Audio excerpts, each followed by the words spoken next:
Yuri, how we doing? Good morning. Not used to being up this early. Fighting right now. Thank you for showing up though. What's going on? Where music? There is no music in the feed. It's kinda weird. It's kinda weird. It's only game volume. I checked yesterday. What's going on, Luke's? All you got is the sound of my sweet, sweet voice. Yo, what's going on, card? I actually streamed at a time you could show up. Let's go. Yeah, man, if it was my choice, all these CRL events wouldn't be on weekends one and two. Early in the morning, I'm like always working then. Always working then. Yeah, I'm doing well. Doing well. Get to cast CRL today. I get to yap in a professional light. So isn't that the dream? Isn't that the dream? No, I'm not rebroadcasting. This is day two. This is day two. Hello, nerd. How you doing? So yeah, Riley and Tar and four other people from the in-game open qualifiers are facing today. Group one yesterday featured well, group one the winners were Molite, Adriel, and Samuel Basoto. That was group one, 6 people out of the 24 people in the brackets. It is casting time, yes, Sayers. Is this freaky CRL? No, it is not freaky CRL. It's not freaky CRL. I've been doing good, Nart. I've been doing good. And it kind of looks dumb on the YouTube. If you want to see the full format, come over to the Twitch, exclamation point Twitch. But I got the stream so I can show just the gameplay over on the Twitch.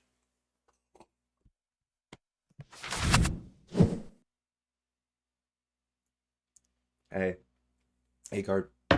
Yeah, I got the transitions and everything. I'll be switching, but mainly I'll just be showing the feed. But yes, I still exist. I'm not a chat bot. I am a realistic bot with imaging as well. Yeah, I'm mainly on Twitch. Mainly on Twitch. It's my hunky hunk. Yeah, what's going on, A? What's going on, Vugo? Yeah, we're gonna switch over. We're starting soon. We got the countdown going. We got the countdown. Showing the what? Showing the what? What is this? What is this, brother? Yeah, but I definitely say Riley is probably most people's favorite to win this. Doesn't really matter in the grand scheme of things. All you need is top three to qualify for the next phase.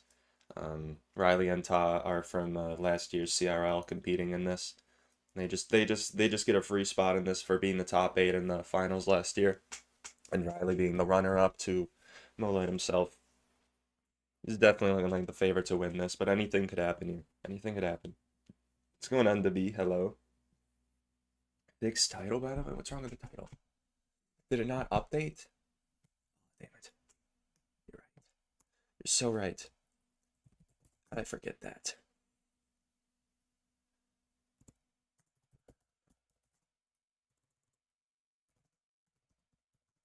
Thanks for looking out for me. I did everything but that. I updated on the YouTube too. My goodness, what am I doing? My goodness. Appreciate you for that though. Shot, yeah. At least got so extreme here. He has definitely made a name for himself, one of the most popular people in CR. Came out of nowhere almost. Most fun to watch though. Yeah, I'm excited. From day one, I saw a lot of very unique decks due to like the duels format and just people are allowed to play whatever, get the surprise factor. And EGW is notoriously known for playing top ladder with the weirdest decks that nobody ever expects. So I'm excited to see if he maybe maintains some professionalism and keeps just plays some meta decks, some more normal decks, or he whips out something crazy on them. What's going on, Ben? Apparently, I don't know for sure, but we saw Lava Ben's Lava Curse deck in the CRL yesterday. That's kind of crazy. I don't know who was using it or if it was even used, but like that being used in the most competitive level is kind of crazy. Oh yeah, oh yeah, Evo. He's gonna go crazy with Evo Witch. He's probably gonna be playing Evo Witch all skeleton spam, something crazy like that. What's going on, Noisy? Hello. Alright, yeah, we're starting here. As you can see, Group A yesterday was Mo Light, Adriel, and 4 other players from the qualifiers. Mo Light, Adriel, and Samuel ended up taking that group, so they're going to be in the finals next weekend on the 17th and the 18th. Hello, Toasta. Hello. Yeah, everybody here. What's going on, Dev? Are channel points allowed? Not right now. I just disabled them right now because I'll be scamming every single one of them. I'm not 1v1ing anybody in the middle of this right now. I'm gonna skip leg day, appreciate the bits. And that does tell me that the alerts are turned off. I'm like, oh wait, I don't even have my headphones in. I probably should. That didn't make an alert, did it? I should probably get my sound alerts, okay. Immersion break. My stupid headphones go to 100% volume every time. Alright, immersion is back. We are immersed in the CRL world. Let's see what Zinky. You can't earn them. Like if I have to turn them off. If I have to turn them off, I just turn them off, unfortunately. It was easier than going through all of them individually. Them shorter when you add 2 letters to it. I'm interested to know. So yeah, this is just a CRL warm-ups. The prize pool for this is 15,000. The overall prize pool is 500,000, but this is just a warm-up event, and Pompeo and Riley are already in this. Nice. Nice. Starting off with a mortar from Pompeo. Snowball cycled. Boss Bandit at the bridge. Boss Bandit has definitely been very popular in all these matches so far. Mortar is able to lock on the tower, though. Boss Bandit's able to take it out before it gets another shot.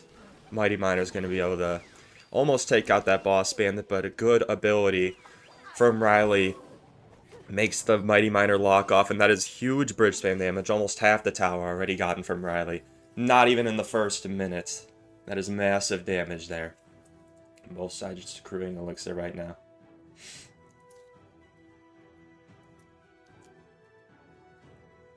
It is currently 9:03 for me.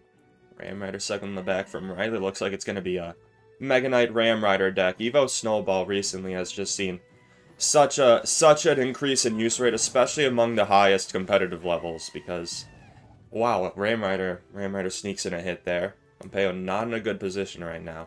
But yeah, as I was saying, Evo Snowball has just skyrocketed in competitive viability because it almost guarantees damage a lot of times. You can just snowball all the opponent's support units off the board and just get guaranteed connections a lot of the time. Archer does get a few decent shots for Pompeo over on the left, but it's nowhere near enough to take the damage lead. Guard cycled in the back.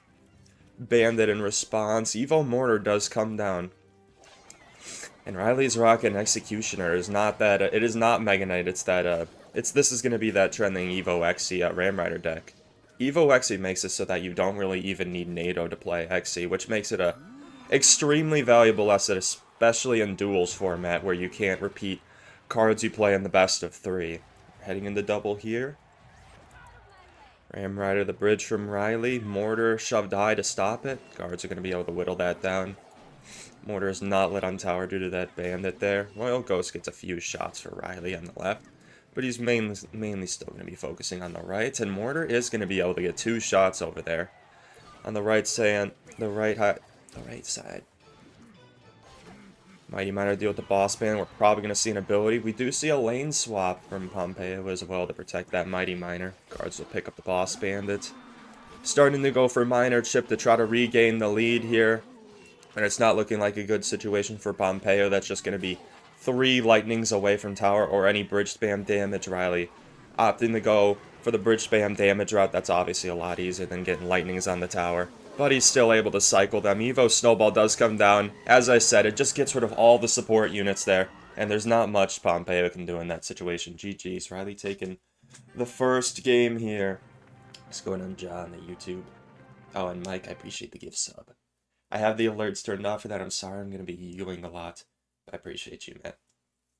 Riley taking the first game of this set, and we're going to be back into the next game shortly.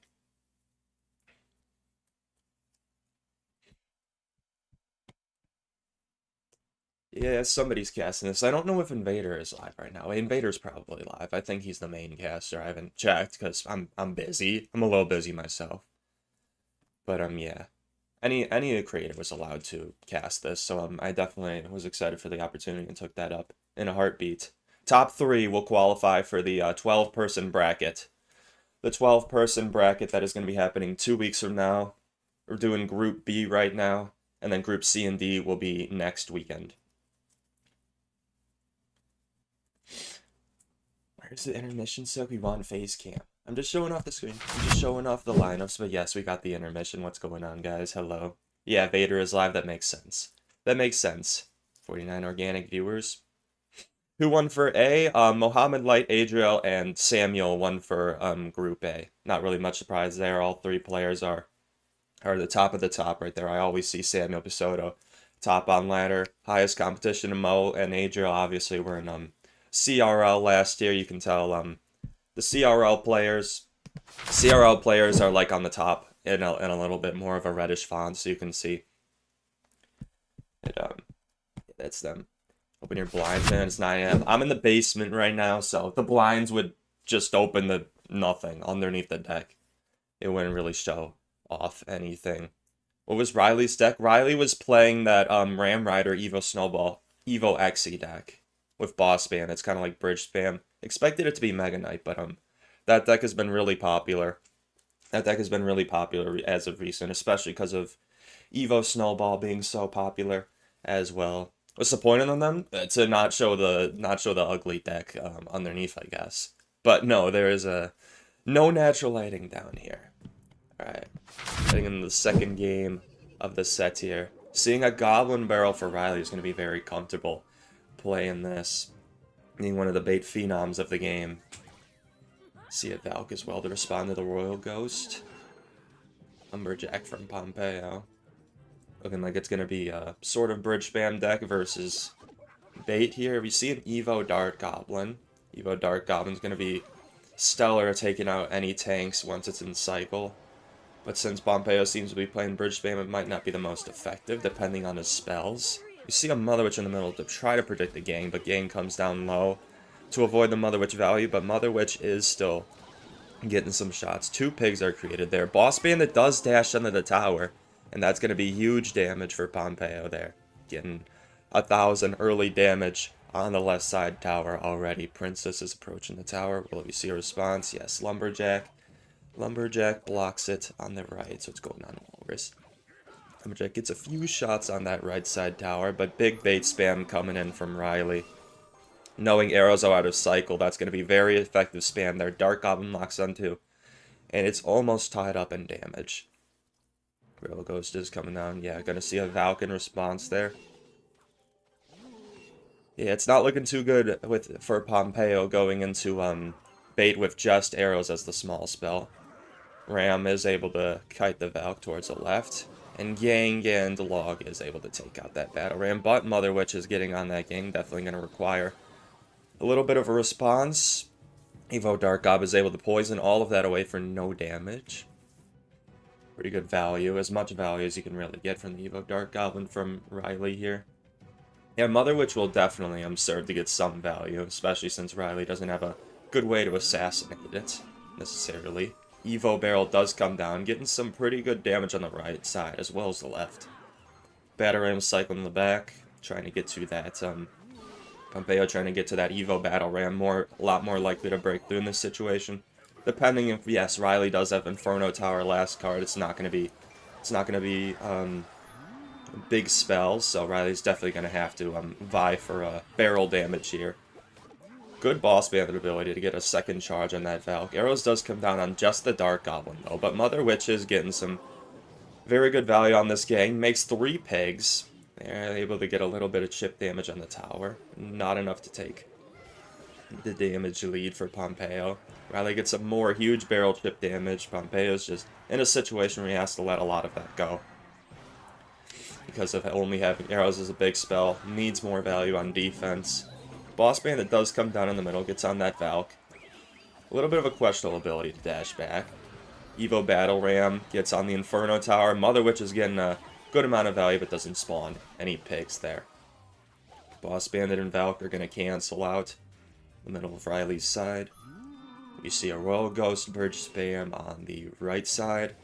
Inferno Tower to catch that. But this is pretty good opportunity for Pompeo to go in here because Inferno Tower is weak. It is going to get soaked. The Battle Ram is going to get soaked, but this is a big opportunity to get in. And that boss bandit very well played to bypass the Inferno Tower.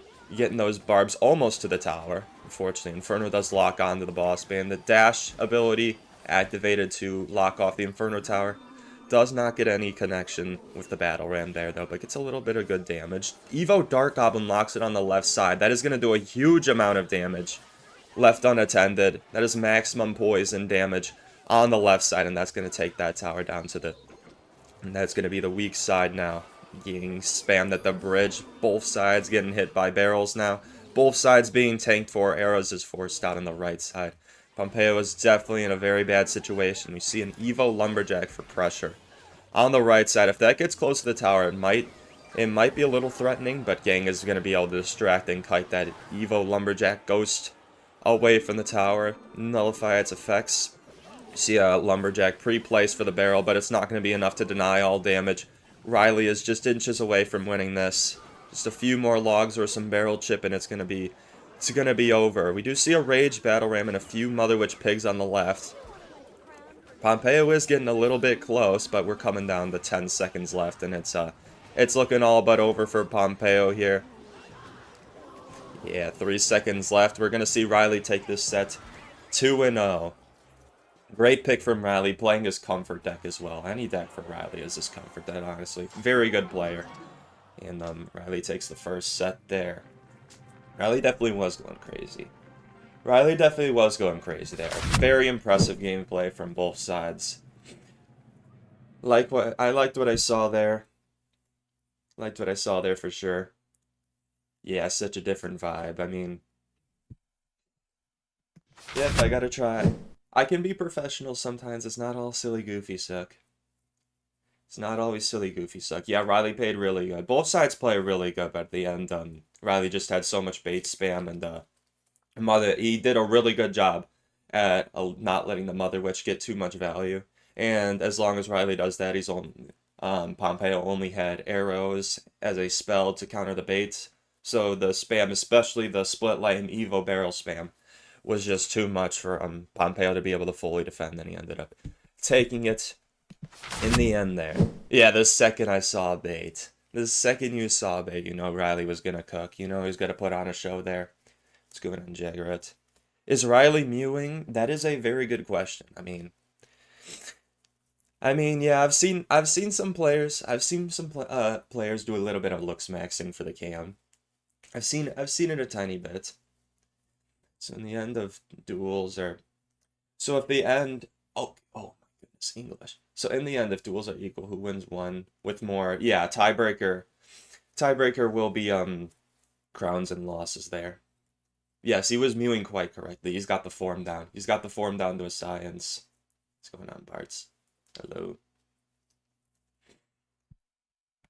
Hello, and hello, Mike, as well. Good to see you. In case anybody wasn't aware, these are going to be the lineups for the day.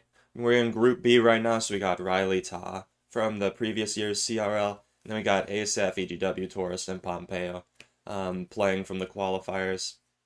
I'm definitely excited to see EGW play, because if you don't know, he's notorious for playing some very wacky decks in top ladder. And he's a very good player. And he somehow competes with them. I'm always amazed to see what he wins games with. So I'm going to be excited to see if he brings out any wacky decks. We saw a lot of wacky decks yesterday. We saw some Lava Curse. We saw some Bush Spam. Yes, just Group B is going to be today, Noah. Just Group B. And then Group C and D will be next week, Saturday and Sunday at the same time. No, Morton did not qualify for this event. But as that is not the end-all be-all there. Okay, we got Ta and Taurus going into the set here. Spear Goblins at the bridge from Ta here. Bats to pick that up. Ice Spirit to threaten a little chip damage. We see Gang in the middle, so we're already seeing some cycle cards from Ta, and Taurus just got bait here. It looks like it's going to be Boss Bandit's Mega Knight bait, if I had to guess, from Taurus. And then Boss Bandit Miner Cycle. Again, Boss Bandit is just such a popular card in all of these games here. Spear Goblins and Cannon will be able to take care of that Boss Bandit. No point in dashing there, no value to be had. And we see a bush. We see a bush on the left from Tourist. As I said, Bush has exploded in popularity ever since the buff. Didn't think it would, but even the pro players. The highest caliber of gameplay right now is using the bush to, it's just a very, the main utility of the bush is it just gets out spells, and it's very good for bait decks. It rarely connects to the tower, but when it does, if it does somehow connect to the tower, it is very devastating with all the damage it does. Hello, Lydia. We see a miner to pick up this boss bandit here. Invest in a barber is crazy. Spirit goblins are going to be nullified by the split gang. On the right side, log comes down. No log in cycle for the bush. Taurus opts to play the bush in the back, just to build up some pressure, and it's not immediately taken up by the cannon. We see an Evo Musk from Taurus. That's going to be interesting. Evo Musk is definitely a card, a very high skill cap card that you can pull off a lot of interesting maneuvers with. Probably going to see some cannon snipes here and there. Miner to catch Taurus Miner defensively there. One bat does sneak onto the tower, but that's not too much damage. Kind of a stalemate going into double here. Neither side has gotten too much damage. Still, with this deck Taurus guy, he's got the surprise fact. Okay, it is Mega Knight. We do see an Evo Mega Knight, but he's still got the surprise fact in the last card. It's definitely going to be a spell, but what spell could it be? And we obviously know Taz deck here. Just minor boss bandit cycle. Been a very effective deck, especially for the highest caliber of gameplay here. Boss bandits cancel each other out with the dash. We see an Evo Cannon come down on just the Mega Knight and boss bandit. A little bit of a missed opportunity to get that bush as well. 2 Mega Knights on the left. Frozen by the Evo Ice Spirit. Such an effective card on defense. But those Mega Knights are still looking like a big threat. We see a miner on the right side to protect all those Mega Knights. The Mega Knights are not able to be stopped right now. Todd does just not have enough DPS to deal with that, and a boss bandit just latched onto the tower. Almost does 2/3 of it, and cannon needs to come down to soak the bush there. Taz not in a very good spot, and Taurus just has so much pressure and big tanks that it's hard for a deck like Taz to stop it. You see another miner in the tower in the safe spot there, but is caught by the spear goblins and whittled down by the cannon. And we do see arrows from Taurus as his end card, so arrows is definitely going to be effective at getting down those spear goblins and skeletons and being able to break through with these Mega Knight pushes, which, you know, it's definitely easy to, because Mega Knight is just such a beefy unit. We do see an Evo Must to snipe that cannon finally, and the miner as well. That is going to be defended nicely by Ta, but at definitely an elixir deficit here. We see a boss bandit bats miner push here. That's about to get through. Spirit Goblins catches it at the last moment. Must does lock onto the left side, getting a little bit of damage, allowing Taurus a better opportunity to lane swap if need be. Gang is able to pick up the miner there. Poison comes down, getting some good value on that gang. Mega Knight ensures that boss bandit doesn't dash to the tower. That's going to be Ta's main way to take this back.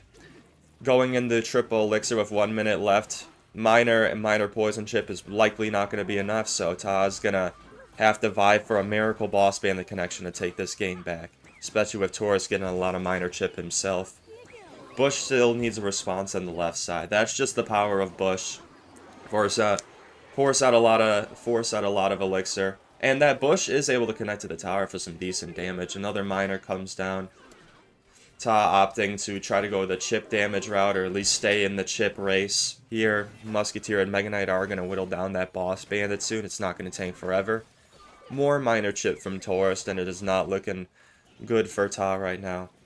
It's just a desperation push on the left side with miner spear goblins are arrowed away, and that's not going to be nearly enough to get it to the weak side tower, and it looks like Taurus is going to take this game one. Very interesting Mega Knight bait deck, and boss bandit does get a tap on the tower there to add insult to injury.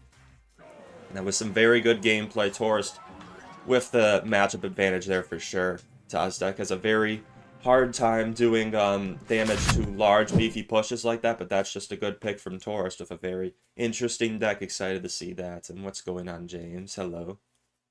Hello, good game there. Oh yeah, Lucas will represent. I'm not really allowed to favor players, but I definitely think I can say that Lucas definitely wins best hair in CRL. I can say that. What's going on, Doom? qualify for the next round. If I had to guess, Riley and Ta are most likely gonna get the spot. And I'd say Taurus is a big contender there. Pompeo, ASF, and EGW are more ladder based. Pompeo being a content creator himself isn't like as focused on competitive level gameplay himself. So is Riley at the end of the day, but Riley's, former CRL competitor, just a very good player overall, and I expect to see I would definitely put money on if I was a betting man. The two former CRL players getting there, and I'm interested to see who of the open qualifiers is able to take this one. Do you cast a lot? Well, I mean, I used to cast like semi-pro leagues a lot back in the day, just whoever needed casting, but this is my first time doing the official CRL warm-ups here, so I'm definitely excited to do so. Get to see the highest of the high caliber of gameplay here. Not getting invited is crazy. I mean, yeah, spots are thin here for real. Yeah, appreciate that, James. Appreciate that. I know what Rahan's saying. It's not supposed to be freaky. Yeah, we're throwing in the freak down a little bit. We're toning the freak down a little bit for this casting here. What's going on, Pineapple? How you doing? Shay Mox isn't there. Well, Ox is, very notorious for being just a content creator at that, so I wouldn't expect them to see there. Not many content creators end up doing this. You need to practice a lot. You need to practice a lot competitively to be able to compete at this range for sure. Okay. Taurus with the 1-0 set advantage here. Let's see what Todd brings out. We see a bar barrel, and Taurus is going to be playing some sort of cycle deck here. What's going on, HF? We see a Evo Hunter, so that's most likely going to mean that Taurus is bringing out RG, probably RG Monk. That's been a very popular variant for RG decks. You see a E-Spirit and Fisherman, and that's about guaranteed there. We might be seeing RG from Ta as well with the E-Spirit. E-Spirit is a very popular support card for RG, and we see an RG the bridge with those support units from Taurus. Monk, and this looks like it's going to be an RG mirror matchup. Both players whipping out a very consistent competitive deck, as RG is, for this next game here, and this is going to be an interesting matchup for sure. Only difference so far that I can guarantee is the Barbarell and the Log differential there. Both cards have their advantages and disadvantages in this situation. Hunter is able to mostly take that RG out. Its Log knockback helps a lot, and Hunter gets one more last hurrah shot on that RG, denying the last hit there. Fisherman, distracted by those skeletons, and E-Spirit is going to mostly be able to clean this up, but still a little bit of bridge spam from Ta here. Barb might get a swing on the tower. Barb does net a swing on the tower. Good heads-up play from Ta there. In matches like these, especially contested matches like these, especially the mirror matchup, any damage you can get is just hugely valuable, worth its weight in gold. Both players sitting at 8 elixir and a little bit of a stalemate. Ta with the tiny damage advantage, but then again, yet again, that is not something to be looked down upon. We see an Evo Hunter cycled in the back from Taurus, and Ta is gonna have his Evo Hunter next in cycle. Double Monk coming down. The Monk is netted, but the ability still does activate before the net gets down, so that net was not very effective. But we see an Evo RG knocking all these units back. Hunter is able to net the RG for not too much damage. Evo Hunter is deflected there as well. But Taurus sneaks into the damage advantage with this push. You see an Evo RG at the bridge with the Evo Hunter sitting at 1 HP. Log does need to come down to get that away. You see one Evo RG shot, and this is definitely a back and forth match right here. Both sides continually taking the damage advantage here. At a barn burner of a match for sure. Both sides cycling a Monk in the back. You're going to see these players just cycle their champions in the back a lot. Activating 3-card cycle is just so invaluable. And they're going to mirror each other's champions plays a lot, because both sides know that it's just a good play to get your champion in cycle. Monk ability does come down. It is not able to fully kill that Hunter there. He's going to opt to go play with that Hunter and get an RG on the board. 2 Fishermen's able to take that RG, but it actually ends up pulling it to the tower, and that is going to be 2 huge RG shots from Ta. Looks like he's Found his way into a huge lead here, which is definitely going to be hard to come back for. We do see an RG push from Taurus here. He's going to need a few shots to make this game competitive again, and it's a few shots he does get. We've already seen 2 shots from the RG. 3 shots, 4 shots, and that is just 2 fireballs for Taurus away from taking this tower. And another RG does come down to put on a lot of pressure here. Barbarrel comes down, but it's not able to knock back the RG. Evo Hunter is going to be able to do the job. And Evo RG does get a shot despite that Fisherman. And Taurus takes game 2, another 2-0 set we're seeing here. Taurus definitely excited for that one. Both sides well played, but the log advantage was definitely showing a little bit there. Not as close of a match as I thought the mirror would be, but the only difference in decks was the Barbarrel and log, and that was enough of a differential there. The advantage of the log knockback to be able to take this.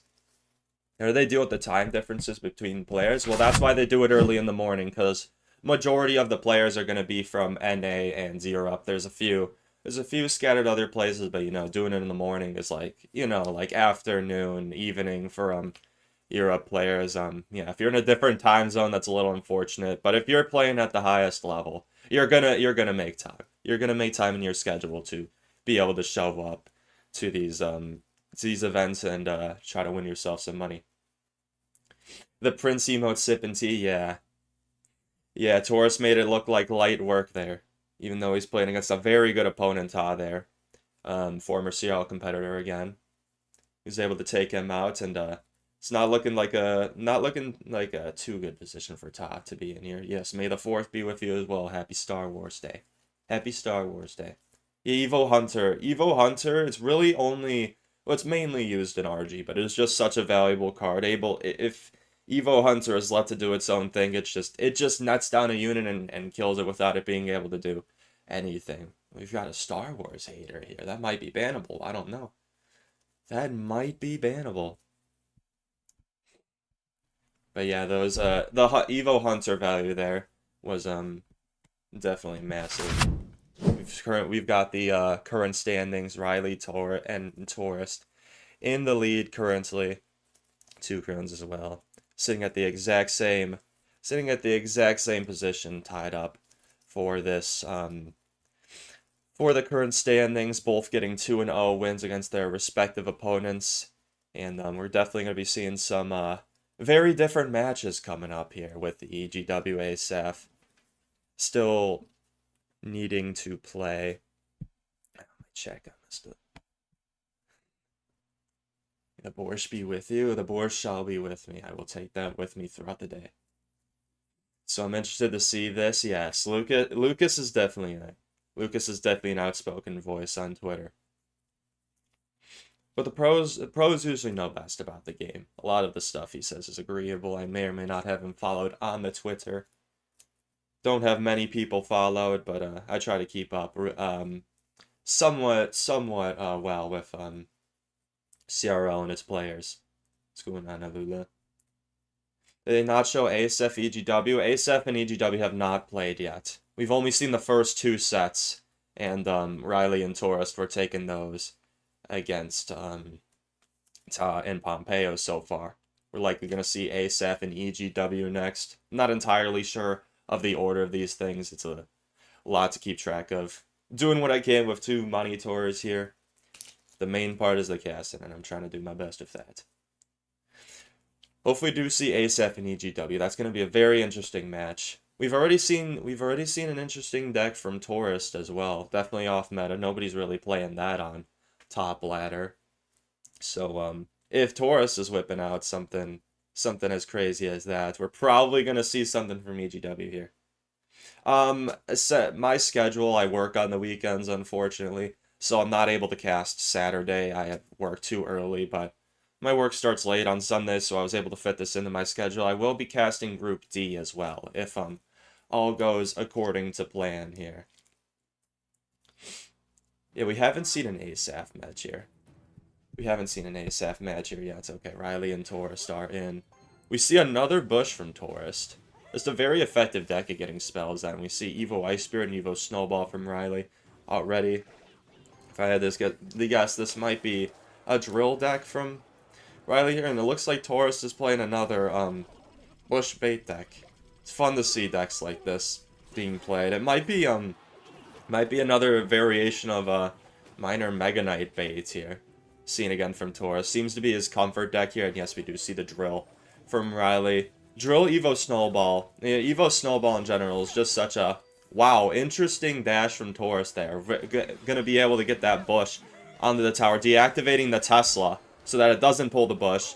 Riley does get that King Tower activation, but at expense of 1200 health on his left side tower. That bush puts in work on the tower when it's allowed to connect. You do see a drill in the back from Riley. How is that going to be responded to? Mega Knight. Somebody's device is a little bit low on battery. Oh my goodness. Whoever's spectating this needs to charge their device. Oh my god, plug that in. Alright, we back in the match. You see an Inferno Dragon with the combo with the Mega Knight on the left. A little bit of a different version of Mega Knight bait here. Guards and Tesla are able to pick that up along with the Evo Ice Spirit. Oh yeah, we're going to be commentating for a while, G. Get comfortable, get a snack there. Thor's very excited about that whole interaction there. He is up 500. He is up 500 health on Riley there. Gonna be a tough match getting in the double here once Riley gets his Evo Snowballs out. He can either opt to use it on defense for massive value or offense to get guaranteed damage. See another drill to back. Gang is gonna be able to pick that up. Unless a snowball comes down. We do see a bomber to take care of that bush there for full with King Tower activated as well. And Riley netting no damage with this drill as well, even with the snowball. Inferno Dragon cycling in the back. Bomber is not let to get a one pop shot on that tower. Evo Mega Knight comes down instead. Let's see if he blocks the Evo Mega Knight from resetting the Mighty Miner in any way. Isn't going to be able to. And Evo Snowball comes down with this drill, just allowing 3 goblins to guaranteed connect to the tower if you don't have a spell against that Evo Snowball drill push. It is just going to be devastating. We see a curse from Taurus. Very interesting choice. Not going to be able to get too much value in this matchup. But if Riley was playing his comfort bait deck, he would be in some big trouble here. Riley does get a huge amount of damage from that drill, as well as the previous Evo drill Snowball, and Riley has taken back a lead here in a huge way. And Taurus just throws in the towel, knowing he can't really defend that. GG's. Riley takes the first game of the set. Oh yeah, we saw the curse. We saw the curse come down here. Yeah, that's definitely a little interesting pause in the match there. Hey, but it wouldn't be CRL without its little quirks. It really wouldn't be CRL with it. Yeah, Riley is going crazy. 3-0 on the day, not a loss to his name. Against Taurus, who also went 2-0 against Pompeo earlier. Got Riley smiling like that. I'd smile a little bit if I was 3-0 in the CRL warmups as well. I'd smile a little bit. I wouldn't be humble. I don't think I'd be able to contain it. I don't think I'd be able to contain that whatsoever. Hello, Undertaker. One question from Siri. Personally, me playing, I just like bait spam. It's people hate on it because, you know, it's just sometimes like when bait spam has a good matchup, you know, it's just spam win. But it's always fun to see a bait spam player able to overcome a bad matchup because of just perfect placements, perfect timing. There's a lot more to it than meets the eye. Now recruits bait, that's kind of an exception. That's kind of a little bit of an exception. Recruits is definitely a lower skill archetype, not as popular in the competitive scene for that very reason. You're going to see a lot of cards like Fisherman, Evo Snowball, NATO as well, even after the nerf, because at the highest level, being able to manipulate your opponent's card position is just invaluable. And that's especially why Evo Snowball has come in the meta in a big way. It did recently get a buff, which allowed it to go farther, like a few extra tiles, I believe, maybe just one tile. But that makes the Evo Snowball and the troops being wiped off the board last a lot longer, and that like one extra tile of time that the troops are wiped off the board is just invaluable for getting drill damage, minor damage, whatever unit is placed on the tower. Expo is also not commonly played, just cause you know any pro with a tank is able to tank for the Expo there as well. When even with their Sayers, he's so silly. I showed you to Allie and you said you remember sucked rate and she said nerd. Nah, that's crazy. That's crazy, but I agree with her. I agree with her. If you looked at me and didn't say nerd, then I don't really know. You must be seeing something wrong. All right, we're entering second match in the set here. We see some Spirit Goblins from Riley, Evo Bomber from Tourist.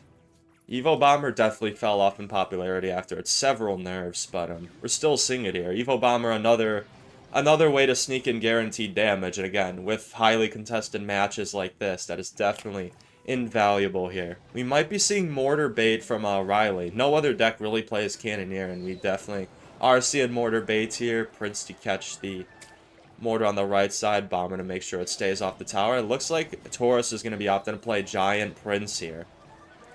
Giant Prince here. Cannoneer is going to do very well against this deck, but Taurus does get an early connection there. About 800 damage on the tower, including the Cannoneer deficit compared to the Princess Tower's health. It's going to be 1,000 damage down there. Heal Spear to block the Mortar from getting on tower, but we do see a minor Bats push here. Mega Meaning does come down for that.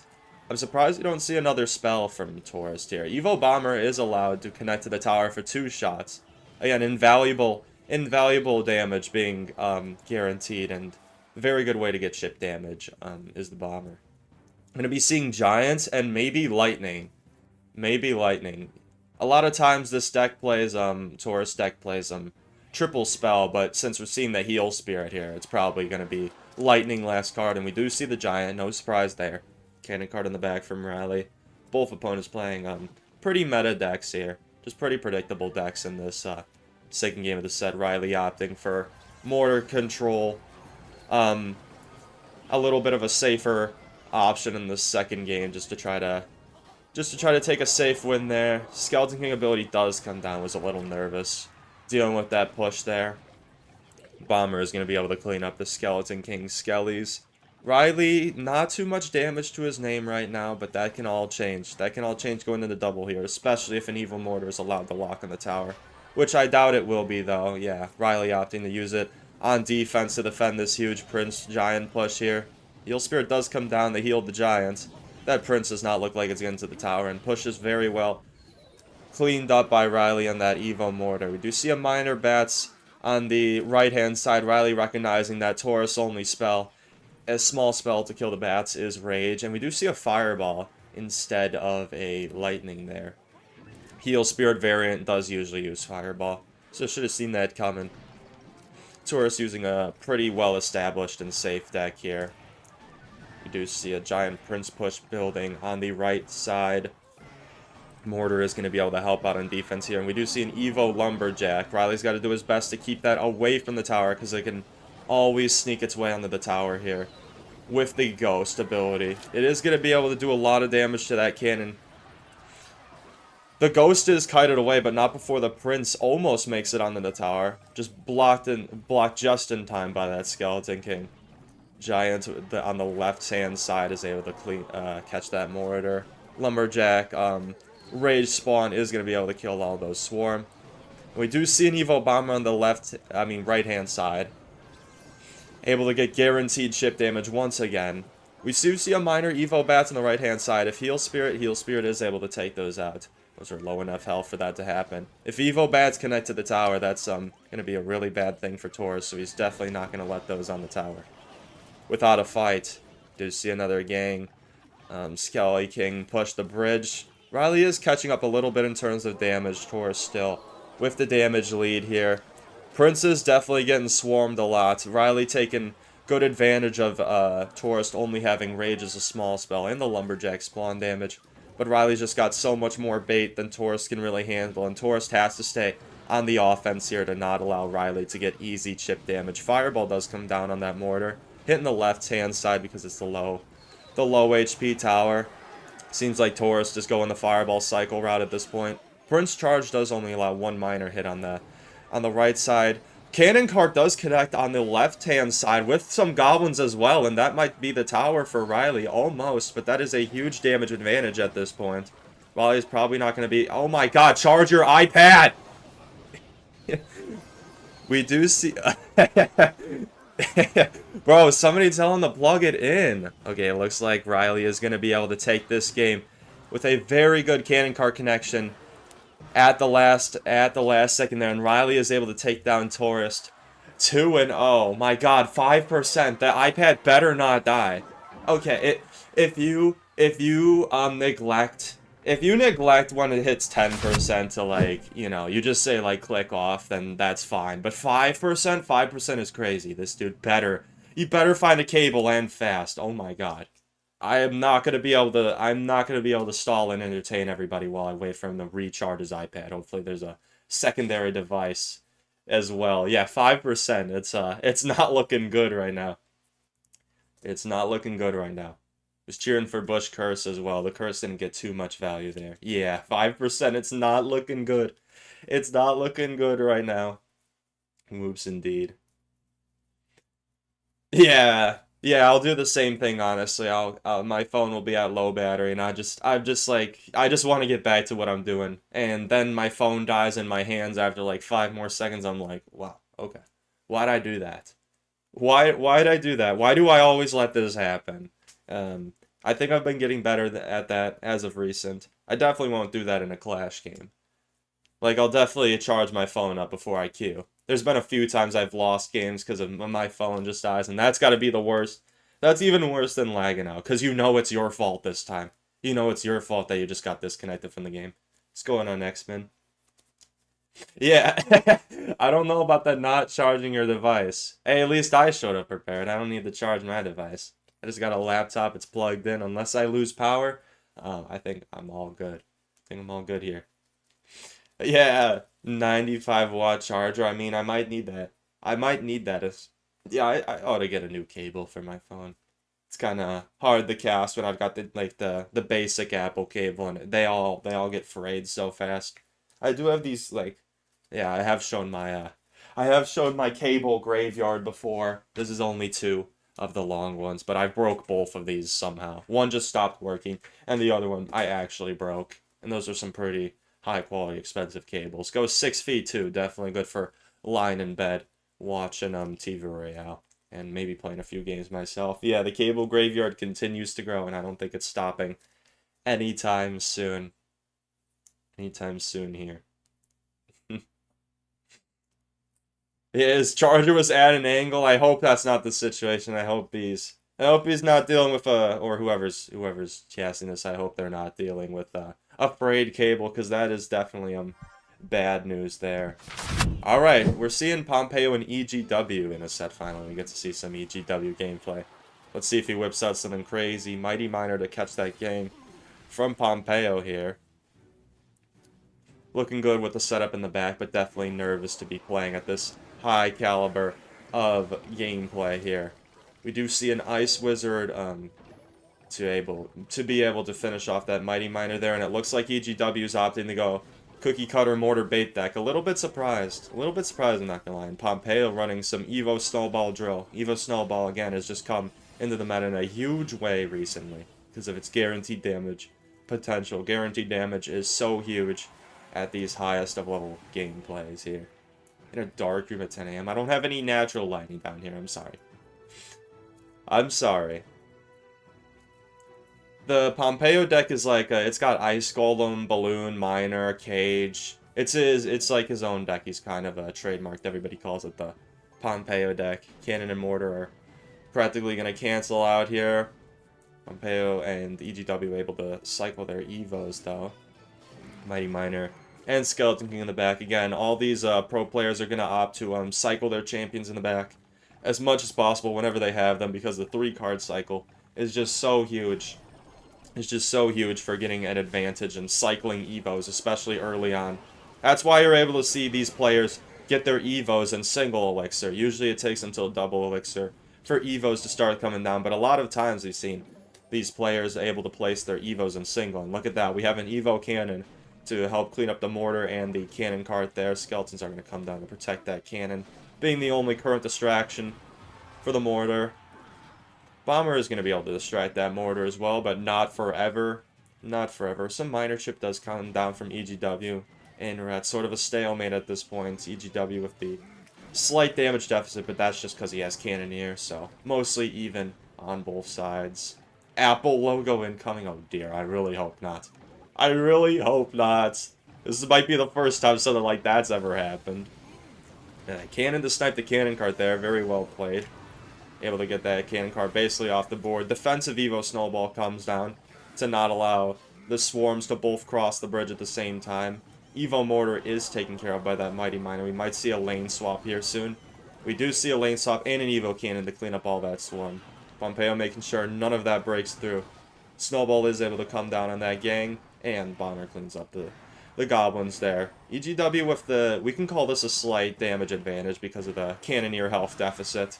He's slowly getting his damage back. Mighty Miner comes down in the nick of time to be able to catch that mortar. These mortar catches are definitely going to be hard, especially since Pompeo's only tank is a champion. Won't always be in cycle. Skeleton King does come down on that drill, not before he gets a lucrative stab on the tower, and Pompeo is starting to take the damage lead back here, but very contested match so far. Another mortar miner push from EGW, popping the Skeleton King ability as well, forcing out a bomber to deal with all that swarm. And Miner is allowed to get a huge amount of chip damage, taking EGW back almost into the lead. And Pompeo recognizing he needs to stay in the chip race instead of going for a lot of drills here, opting to poison the tower there. Evo Mortar does come down on offense from EGW. Another Evo Cannon scene. The cannon deploy being used to whittle down both the pushes on from EGW here. Evo Cannon going to be very effective at getting value here. A little bit of Goblin Chip on the left-hand tower. Not going to be too pivotal in this match unless EGW decides to magically switch towers and go all for one. Evo Snowball does allow that drill to get a huge connection. Again, Evo Snowball just so huge in here. Most players are going to be playing at least one Evo Snowball deck in their sets. Mortar looks like it's allowed to connect on the tower. Mighty Miner isn't able to, oh, never mind. The mortar angle was a little weird. I expected it to turn right for that. But mortar is not allowed on tower. Miner getting a little bit of chip damage for EGW, but he's fallen behind in the spell cycle race, especially having no big spell and only minor arrows to get guaranteed chip damage. It's definitely not looking like a good position. Frantically cycles a miner on the right-hand side, but it is caught in the back, expertly by Pompeo there. And unless this Bats can somehow get on the tower here, it's looking all but over. Poison Chip does come down from Pompeo and narrowly takes that game by 300 HP. GG's. Pompeo played pretty well there, able to defend that huge pressure dropped by EGW on both sides there. W game overall. I'm excited to be able to cast this very high caliber gameplay right here. And in case you haven't seen before, I'm casting Group B right now, if you haven't figured. And then Group C and Group D will be next weekend. I will be casting Group D as well, if all goes to plan. And if you're wondering, Group A, Mohamed Light, Adriel, and Samuel Basoto won in the top 3. All these groups are competing for the top 3, and the top 3 from each group will move on to the 12-player bracket CRL warmups finals, which will be happening 2 weeks from now. Same time on the weekends. Probably same time. I don't know 100%. But it'll be on the weekends as well. If you are able to catch that. Appreciate the bits, Mike. W pre Group D, indeed. Yeah, Poison Drill won. I'm not really surprised there. He's got a lot of responses to a mortar bait there, especially with EGW having Cannoneer. It puts him at a little bit of a disadvantage against a spammy deck like Drill. Maybe make some predictions. If there's at least 6 people that would participate in predictions, you can go right ahead. And I don't know guaranteed what the next matches are going to be. But if you see, when the new set starts, if you want to like quickly make a prediction who will win the BO3 and like put it up for a little bit, that would be fine. And as long as there's 6 people participating, because, you know, it kind of has to be fair. Oh, wait, we can't do predictions because channel points are off. Yikes. I could put them back on, but, yeah, I could put them back on, but I'd have to ego all the redeems. Alright, we're seeing EGW with a drill deck here. With Evo Tesla and Evo Ice Spirit, not going to see an Evo Snowball here. Pompeo opting to play some Mega Knight bait with Boss Bandit. Just such a formidable deck here. The Boss Bandit spam is so hard to deal with. Boss Bandit has a huge amount of health. And I think you're definitely in the wrong if you're saying Boss Bandit is an OP. The whole meta has surrounded to counter her on ladder. Boss Bandit is allowed to get a charge there, and that's what Boss Bandit does best. Just has an infinite health pool and is able to get on the tower more often than not. Guards do come down to get the easy King Tower activation on the Firecracker. We see a response to this Ice Spirit. Yes, Bandit does come down. Double Bandit decks have definitely rose in popularity. You'd think it's one or the other, but Double Bandit just allows so much bridge spam opportunity.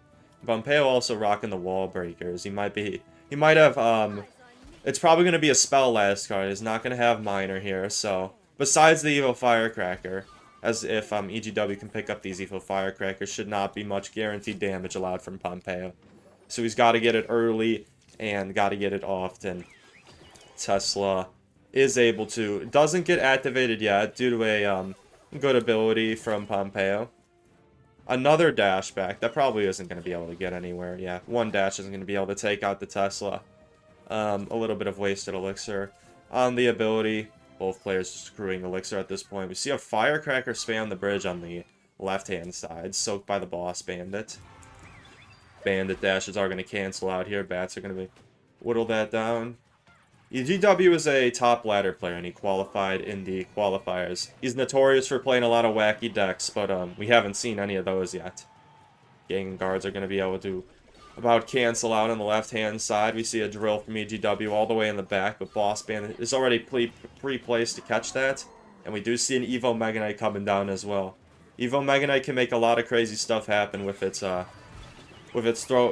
mechanic to throw units around. We do see a double ability dash from EGW to get a lot of health off that Mega Knight there, but is still half health. Boss Bandit Mega Knight push, that's definitely going to be very scary to deal with. We see a poison on the tower from EGW, but it misses the Evo Firecracker.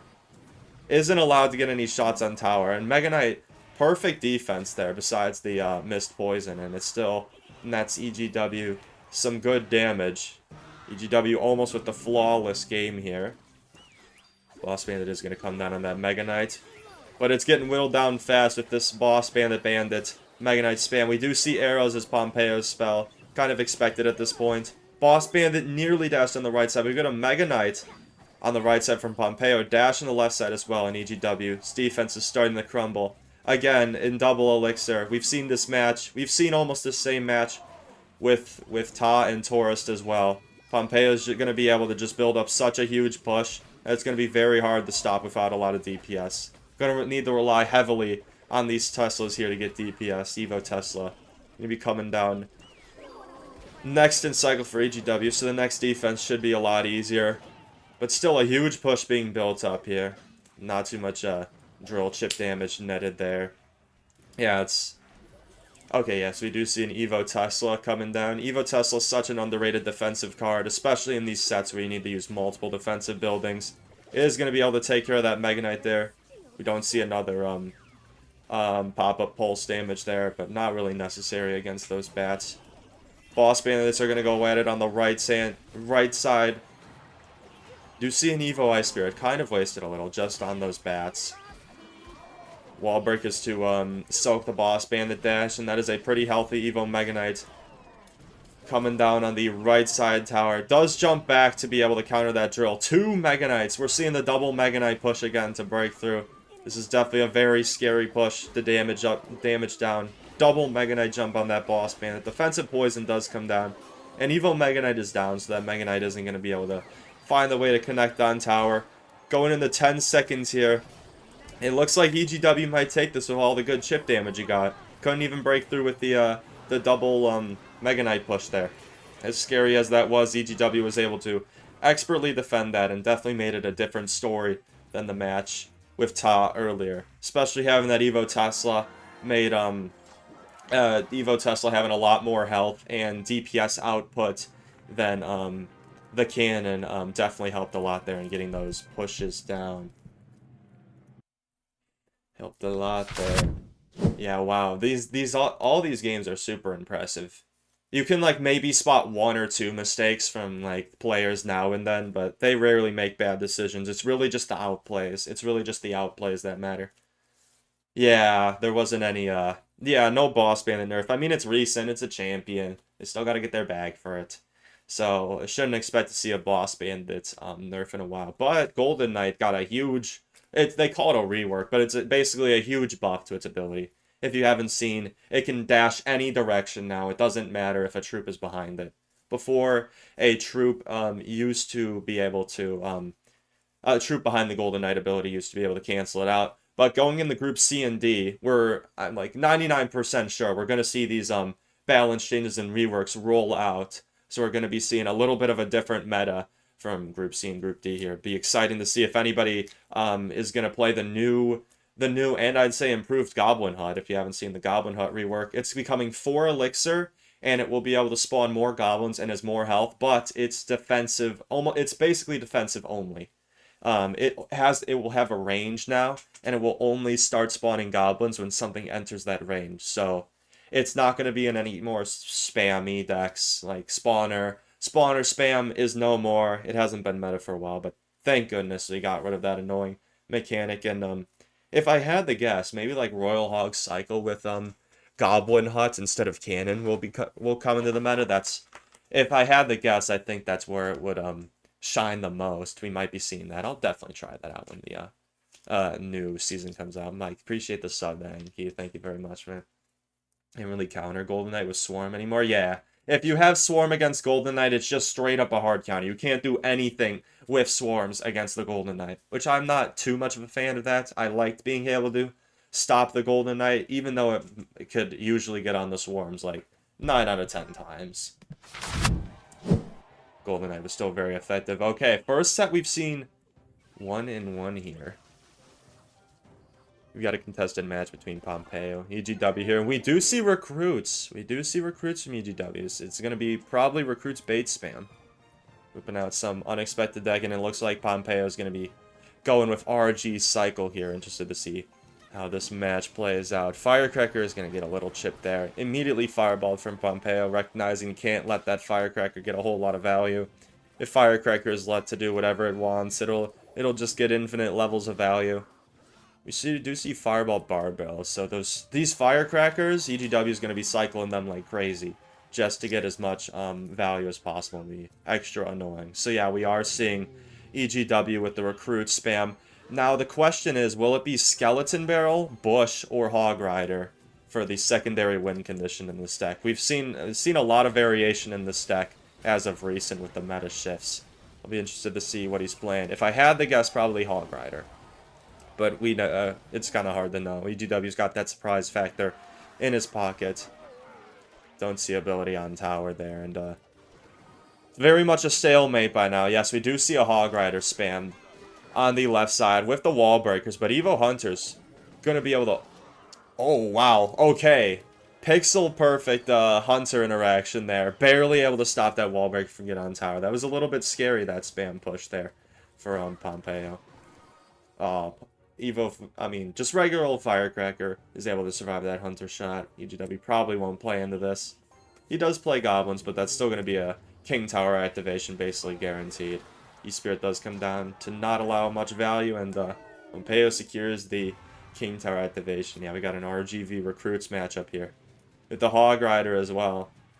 Fisherman does have the potential to pull this Hog Rider away, but when he's going in with huge recruit spam pushes, that's going to be very tricky for Pompeo, especially having not that much splash. So I'd definitely say EGW has the edge in this matchup here. Hog does get 2 huge shots on the tower. Firecracker getting a little bit of chip damage as well, and Firecracker still at large, just getting insane amounts of value. EGW is going to be opting to cycle as many of those as possible, playing a lot of Mighty Miners just to get back to more of those. We do see a Hog Rider in the back from EGW to time it well with the recruits crossing the bridge there. Rare opportunity where a Hog Rider in the back is a good play there. Usually it's just spammed at the same spot at the bridge. And that Hog Rider in the back with the recruits is able to connect to the tower as well as 2 Evo wall breakers, and that is a huge damage. It's not looking good for Pompeo like he can come back here. Do see an Evo Hunter RG push coming down here. Firecracker is able to get a little bit of damage. Recruits are going to be able to damage that RG down eventually, but that is going to get 2, maybe 3 huge shots in the tower. Pompeo's securing a little bit of the damage laid back, but EGW just has pressure and damage on both sides of the arena constantly. We see a Hog and Wallbreakers split on opposite side towers. Wallbreakers both connect. Hog connects as well for 2 hits, and it's not looking good for EGW. Opting to play Fireball instead of arrows as well for his spell.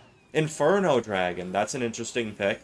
That's definitely to snipe some matchups here. Is on the RG, but Evo RG is able to get huge amount of connection there, and that's going to be the game for Pompeo. Is able to take that back with the RG. Both towers for EGW got pretty close, but Pompeo takes the set with that huge RG connection. Oh dear, an Anton message. Oh dear, I appreciate the sub, Anton, but oh, we're leaving the freak out. We're leaving the freak out for the stream. This is professional suck right here. This is professional suck right here. All right. How many people said they wanted to do predictions? Was there enough, Siri? If yes, I will immersion break real quick to turn back on channel points. I will not honor any redemptions, but it will be possible. 5? Okay. If you didn't, get in some channel point predictions. Y'all gotta get in some channel point predictions. I'll enable it. If it doesn't go well, you can just disable it. And Doom, thank you so much for the sub to skip leg day here. Alright, we're gonna do a little immersion break. Sorry. Where is the...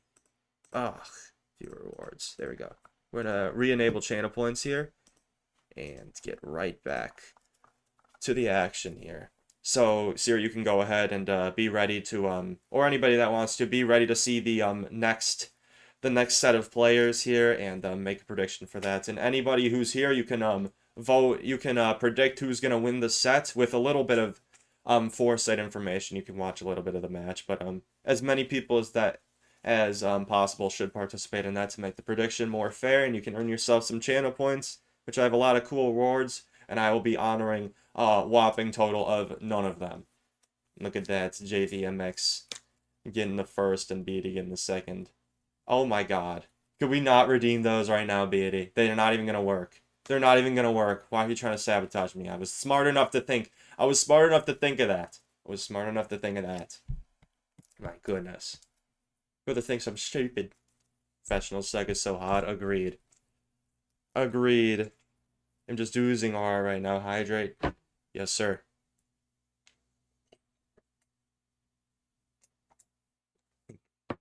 Got some yapping juice down the hatch here.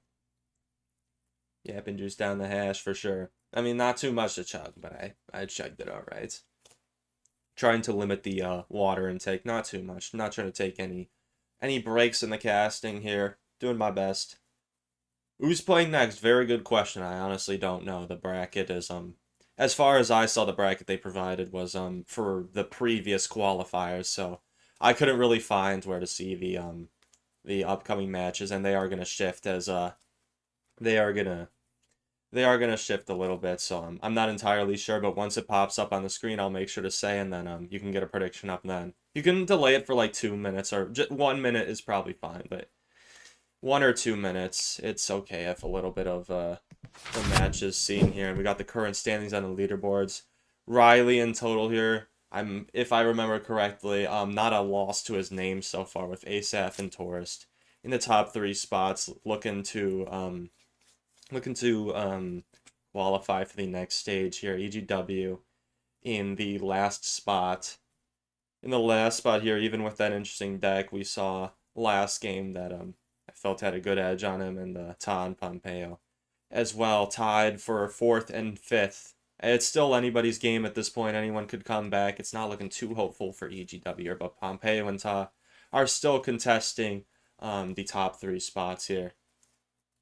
Yeah, we haven't seen Asef yet, but we're probably going to be seeing him next game if I had to guess. It's been a little while, over an hour into this, and we haven't seen Asef play yet.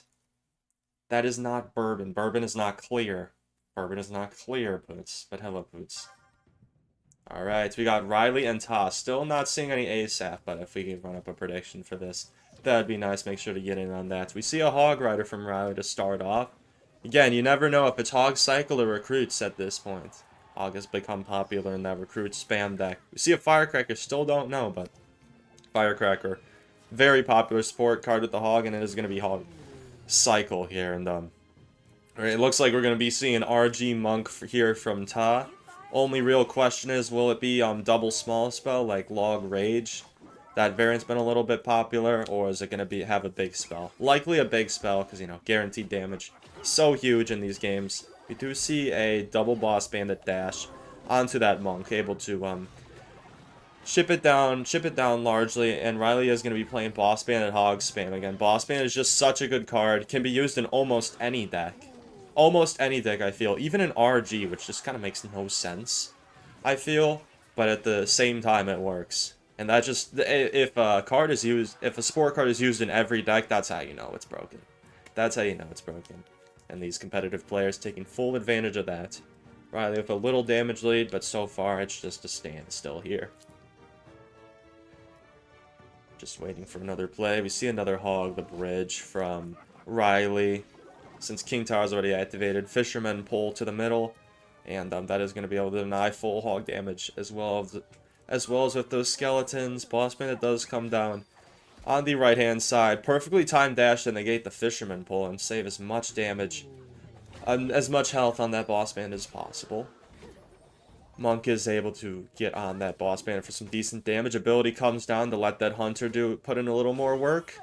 Let's see if that Boss Bandit ability is popped there. Able to dash into the Hunter, and it's still a threat on the tower. Bard Barrel and Skeletons have to come down to deal with that Boss Bandit. It's just such a threat. If it gets on tower, that's huge, potentially game-winning damage.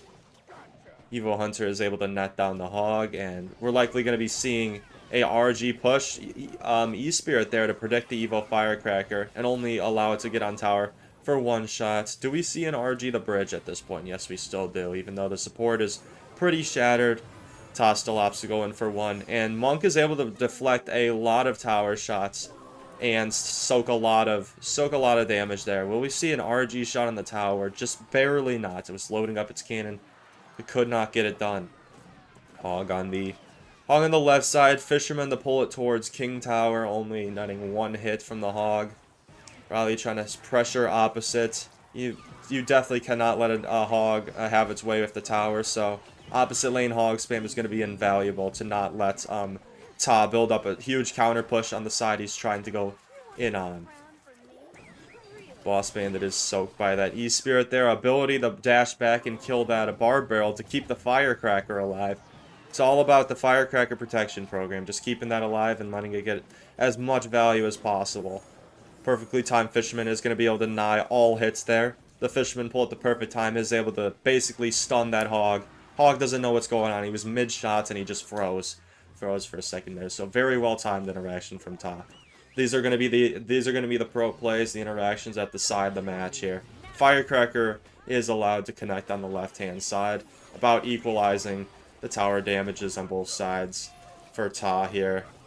Hog is allowed one shot here. Fisherman doesn't fully counter, and Riley with a commanding lead going in here. And with this Tesla, the RG is just not allowed to get through. Riley is has denied all but one shot so far. Or maybe even none. I don't really know how that tower damage happened on the right-hand side. Don't sue me. Firecracker down on the left-hand side. We're probably going to see a Monk ability there. Get some tower damage, deflect on the Firecracker. Yeah, huge value for a Monk ability there. That might be an RG breakthrough, especially with two on the board. Going to need another Tesla to deny all this damage here.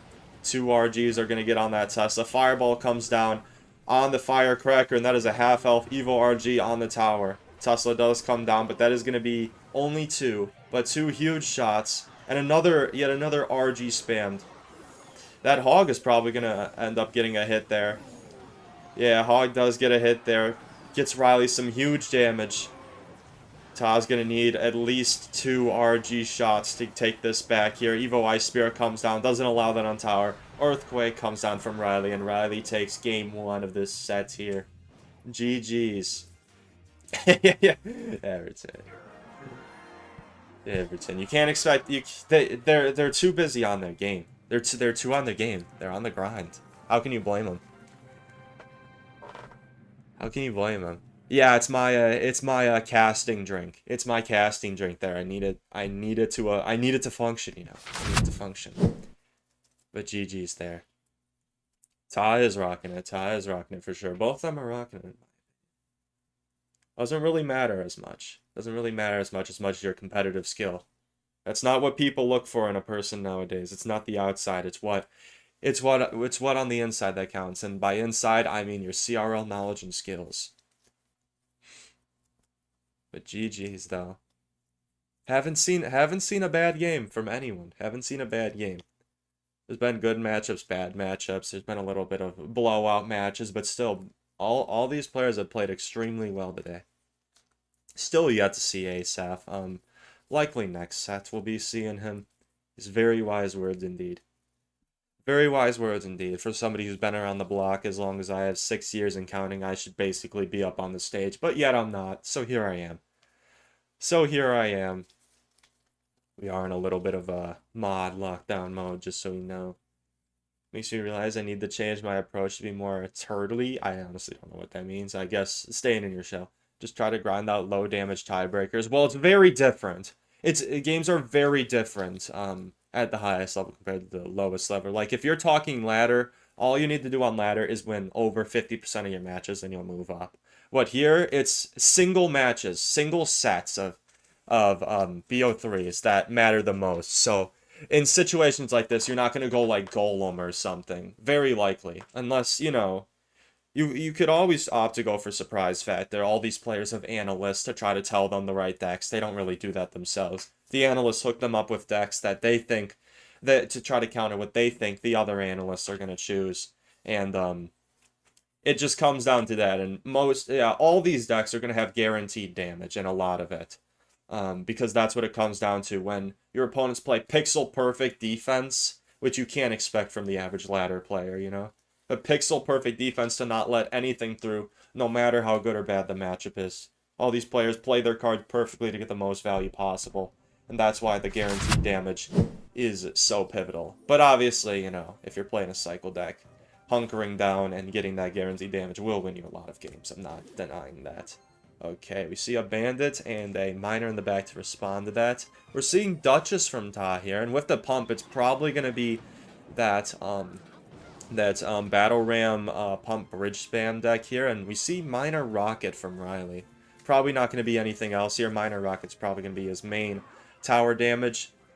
The bridge spam deck is a little more pressure, not too much guaranteed damage, but bridge spam on both sides with the pump elixir advantage is so effective at breaking through a lot of the times. And we see a Queen cycled in the back to activate that 3-card cycle. Queen as well. One interesting thing I noted in watching last day's game is that when the Queen on Queen interactions, neither player usually likes to pop their ability. When it's just Queen on Queen, basically the first person I've noticed to pop their ability in normal situations will lose the fight. So both players just kind of mutually agree to let their queens cancel out usually, which I found very interesting.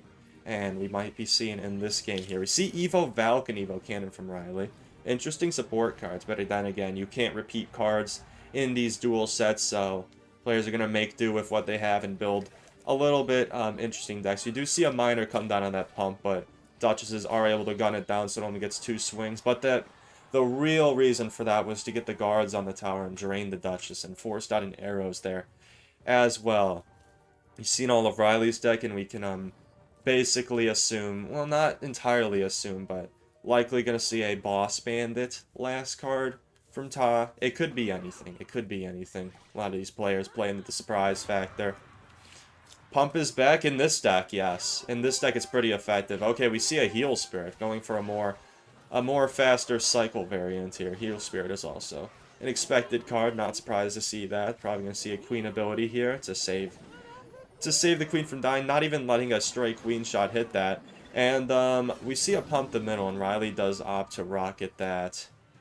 Ta is not going to be putting the pump in the back, because that gives a whole lot of rocket value, obviously. And putting it in the middle there just to avoid that. He knows Riley's going to rocket it anyways. Queen is able to gun down that Bandit on Ta's side of the arena. Cannon's still down to be able to clean up that ghost, and we do see another pump. It's just pump is a +1 trade if it gets rocketed, so Ta's just going to keep spamming those pumps. It's always a good play, especially to fix your cycle, and Riley opts not to go for the rocket on the pump this time. He's just gonna let him accrue elixir. But going into overtime and double here, it's gonna be a lot easier to defend with more elixir in hand here. We see an Evo Val come down to pull that queen in. Isn't able to get any shots on it though, but Cannon should be able to clean that up there. Todd does go for a pump to back. Probably just to bait out a rocket there. Does take some tower damage, but it is on the strong side tower, so both sides for Todd are even damage right now. He's definitely got to opt to do the split lane bridge spam. He's not going to get anything done going into all one lane, and he knows that. Miner does come down on the pump on the right-hand side. Going to be able to get 4 shots and it almost take it down. That is a good value Miner right there. Especially since it forced out the queen in response. Going to probably see an ability here. Yes, we do see a last-second ability. It is a big mistake if you're not using the queen ability in most. What? That wasn't me, by the way, in case you were wondering. That wasn't me. Alright. We see an Evo Cannon. My god. We see an Evo Cannon come down in the middle to knock back that battle ram. Cold. Alright, okay. Okay. Enough messing around. Evo Valk is able to pull back that battle ram with 2 native abilities and denied getting on the tower. Very good use of the Evo Valk there. Miner on the back of the left side tower. The Duchess was distracted there, so Miner was definitely threatening to get on the tower. It is very even in damage right now, but all it takes is 1 rocket at the end of the game from Riley. So Ta needs to break through right now for some damage, otherwise it's not happening. Evo Battle Ram does come down on the right-hand side. Maybe an arrows to take out this cannon. Arrows do come down, but Riley had 3 cannons on the board at one point, so I don't think Battle Ram's going to be breaking through that anytime soon, at least in my lifetime. Valk does come down to protect the double cannons on the board there. Arrows do kill both, but Battle Ram isn't able to get through. Riley doesn't even need the rocket the tower. He's got the damage lead. And that's going to be GG's. Riley takes this set 2-0. Yeah, Taz definitely not breaking through easily there. Good pick from Riley. Good deck pick from Riley, especially into Battle Ram bridge spam there, and GG's. Now this transition... Oh, Riley went dark. Riley went dark. Back to me. Back to me. Yeah, Riley is popping off. Riley is a very good player. Very good player indeed. I didn't expect it from somebody who's just one trick spade in YouTube, but he's definitely coming to the competitive scene in a huge way. Becoming, you know, runner-up in last year's CRL. I definitely expect to see him in the finals this year, which they are expanding. It's the same prize pool, but they are expanding from 8 players to 12 players, which was definitely against my predictions. I honestly thought they would just defund CRL and go with a fully online event, but they're still going to be, it seems like they're still doing the main event, main stage, everything. Probably going to be happening in Helsinki. I've considered pulling up. That would be definitely a fun experience. It would definitely be a fun experience if I get into this. Maybe you even see, maybe you even see me doing the little commentary yap there. Who knows? I can dream, can't I? Yeah, cut that for the real. Yeah, we've got a little bit of a post group editing to do here for sure. Make cannon 4 elixir. See, I mean, I don't know about that. It's kind of it deserves its place as a 3 elixir building, because if it doesn't, the only 3 elixir building is Tombstone at that point. So cannon definitely could use a nerf. It is getting a nerf. Evo Cannon is getting a nerf, but yeah. Evo Cannon definitely does need more of a nerf. They should like reduce the amount of barrage it has, like from 9 shots to 5 shots, I believe, would be pretty balanced. But Cannon definitely deserves its place as a 3 elixir, solely defensive focused building that can also be used on offense a little bit. Okay, we have EGW and Tourist in this. Have they not edited it, or are they already 1-1 in the set? I'm a little bit confused.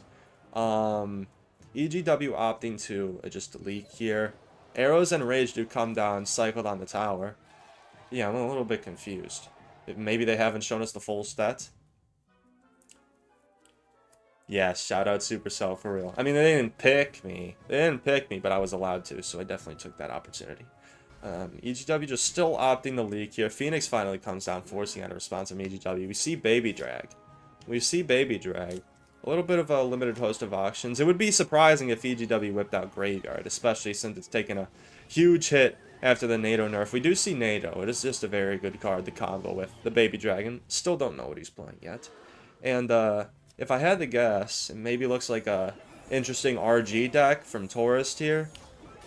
King Tower is activated, but not going to be too useful if it is against RG here. Phoenix does not end up getting any damage on the tower. A little bit of a deficit from EGW, but does have King Tower activated. Still at a little bit of a stalemate, and I'm seeing guards and knights here. I'm still confused. And Evo Cannon too. It might just be Splash Yard. It might just be Splash Yard with guards. We might be seeing some. It's been a okay. Never mind. It's gonna be E-Giants. Yeah, that was kind of the other option. There's kind of the other option there, either or. E-Giant isn't too popular in the competitive scene as far as win conditions go. If Giant decks are going to be played, it's usually Royal Giant from these plays. But we are able to see some EGW E-Giant play. It's interesting that EGW hasn't opted to do any of his any special decks yet. Any rather interesting decks. Even though other players like Taurus have whipped out some interesting decks so far. And yes, it is going to be RG from Taurus opting for the double small spell variation. I should have muted Steam. We do see a bowler from EGW, but RG is able to get a huge connection there. This type of deck, the Raged RG and Monk, and Firecracker as well, is just enough guaranteed damage. This deck doesn't even require a big spell to work. And Fisherman might be able... that's definitely misplaced, yeah. Almost gets the King Tower activation, but not enough. That would have been very good for helping defend the E-Giant, but he has an Evo RG push coming down. Cannon is going to be able to deal with that pretty well, but the Raged Up RG, NATO Willem sealed the deal there. Raged Up RG was almost able to get through. Guards help out. Baby Dragon getting a little bit of splash on the Phoenix, but Phoenix is going to be able to take that out. Fisherman to deny all damage from the E-Giant. It's probably going to be Lightning. Oh my god, get off Steam. Okay. Yeah, I'll have to mute that in the future.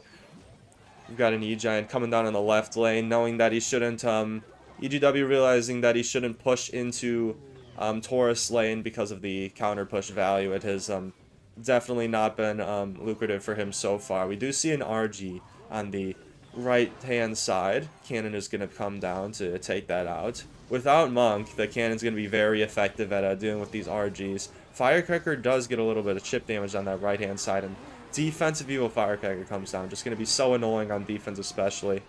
Is that going to be protected? No, Bowler does get a shot and able to take out the low health Firecracker there. We do see a Rage and arrows on those guards immediately. Is that RG going to be able to get on tower? Yes, it does for one shot. Baby Dragon doesn't have that much DPS to its name, so RG is not able to be killed there.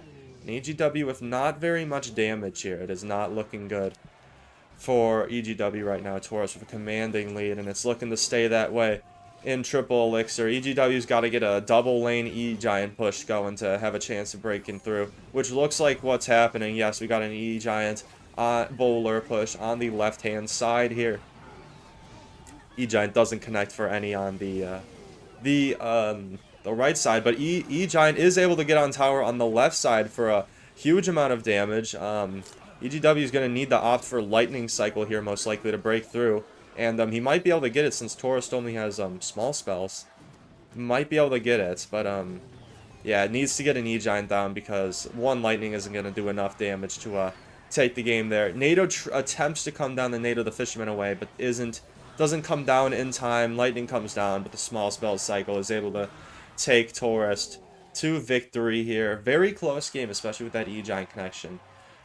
Late game was able to get a double lane E-Giant push going once it hit triple elixir due to this deck being very heavy. But were they playing this set beforehand, or is the at this point I wouldn't be surprised if the match, okay, they were playing this set off the stream. So Taurus does take that set 2-1. And maybe ASAP's been playing. Maybe ASAP's been playing off cam as well. It would take a very long time to get all these matches done one by one. So that's likely what's going on. And yeah, that's why ASAP has a record having one game. Probably because he was playing off cam there. Yeah, it is definitely an unfortunate meta for E-Giant, but we might see it coming back with this Golden Knight.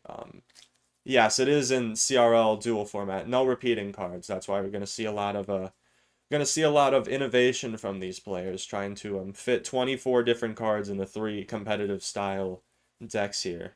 Yeah, it wasn't looking good for EGW, but he was a heads up play to get a split lane push going, and that definitely made it hard for that definitely made it hard to defend there. But he was able to get it. He was able to almost get it done there. Almost was in lightning cycle range. Just one, a lot of these games, just one more interaction, one more chip damage going your way, and it's the difference maker. We've seen a lot of close games here so far. This is why Supercell sucks. They have fallen off so hard. I mean, yeah, it's a little bit unfortunate to see the way they're going, but at least CRL is coming back. At least CRL is coming back in full force, even better than last year. Players were definitely disappointed that the player pool went from 16 to 8. They just halved it, and then the prize pool went down as well. But we're seeing it come back. No prize pool decrease. More players. It's definitely going to be an exciting CRL this year. Yeah, that Golden Knight buff. I don't know why they're calling it a rework. I don't know why. Well, they are reworking the ability, but it is just a net buff overall. I mean, there's some situations where it won't get on the tower because it's dashing backwards. That'll become new tech, like to make the Golden Knight just dash away from the tower. Because beforehand, like it wouldn't dash backwards. So if you put like a unit behind it, it'll prioritize the unit that's closest. So that's I guess a way to keep it off tower. So it'll be easier to defend in some scenarios, but overall Golden Knight's going to become a powerhouse, especially against like recruit stacks. Especially against recruit stacks. What does that even mean? What does that even mean? Yosagi, appreciate the follow. Thank you very much. Yeah, Golden Knight is a fun card and the weakest champion, I'd say. The weakest champion. I wouldn't say by far, but definitely the weakest champion. So it's definitely deserving of a buff like that. Yeah, the prize pool is the same. Prize pool is the same here. Yeah, EGW is not in a very good spot right now. It's not looking good for him. Riley and Asaf and Tourist are doing pretty good. We're seeing Ta in 5th place, which is definitely surprising. Which is definitely surprising. We haven't seen a single game from Asaf, but I guess he's doing good. Taking 2nd place, and Riley, we haven't seen an L from the man. We haven't seen an L as of yet, so it's definitely looking hopeful for Riley to take the 1st place spot and half the prize pool here, $7,500. Let's just show the prize pool again. The prize pool is going to be distributed in the final 12, but having that 1st place in the group stage is going to be huge for getting in that event, getting a good seed and whatnot. And indeed. Yeah, sheesh indeed. Sheesh indeed. Just to clarify, I might have made it a little confusing. There was no, like, prizes. There's no prizes for this. You're just qualifying for the next round. So it'll be less than average if they added players. Well, on average, yeah. On average, yeah. But it's going to be more exciting for viewers, for sure. Because we'll be seeing more players competing here. Interested to see how they'll do a 12-man bracket instead of 8. Likely going to be some double elimination action in the CRL World Finals. I wonder what the prize pools will be. Like, will it be less per player or just a few players go home with, like, not that much? I'd hope there'd be guaranteed winnings if you're playing at the World Finals. Yeah, no ASAP gameplay and he's 2nd. I don't really know what's going on there. I don't really know what's going on there. We've been able to see all the other players except ASAT today. Hopefully we do see some. Hopefully we do see some coming up soon here. Yeah, we're gonna be into the next match shortly here, hopefully. Rooting for Asaf to show up here. Asaf is definitely a very good player as well, always on the top of ladder, competing in semi-pro leagues. I see him in there. A lot of these players compete in semi-pro leagues and at the highest level, Yeah, Ta and EGW at the bottom. I mean, EGW is mainly a ladder player. He just qualified in the event, so I'm not too surprised that EGW is down there. Even though he's a stellar player, but then again, he's going against basically career pros. But I am definitely surprised to see Ta down there. Definitely surprised. But Ta and Pompeo could still get back in this. Having one win to their names is definitely decent standings. EGW with nothing though. Yeah, it's not looking good there. Oh, looking good there at all. Yeah, we're just waiting.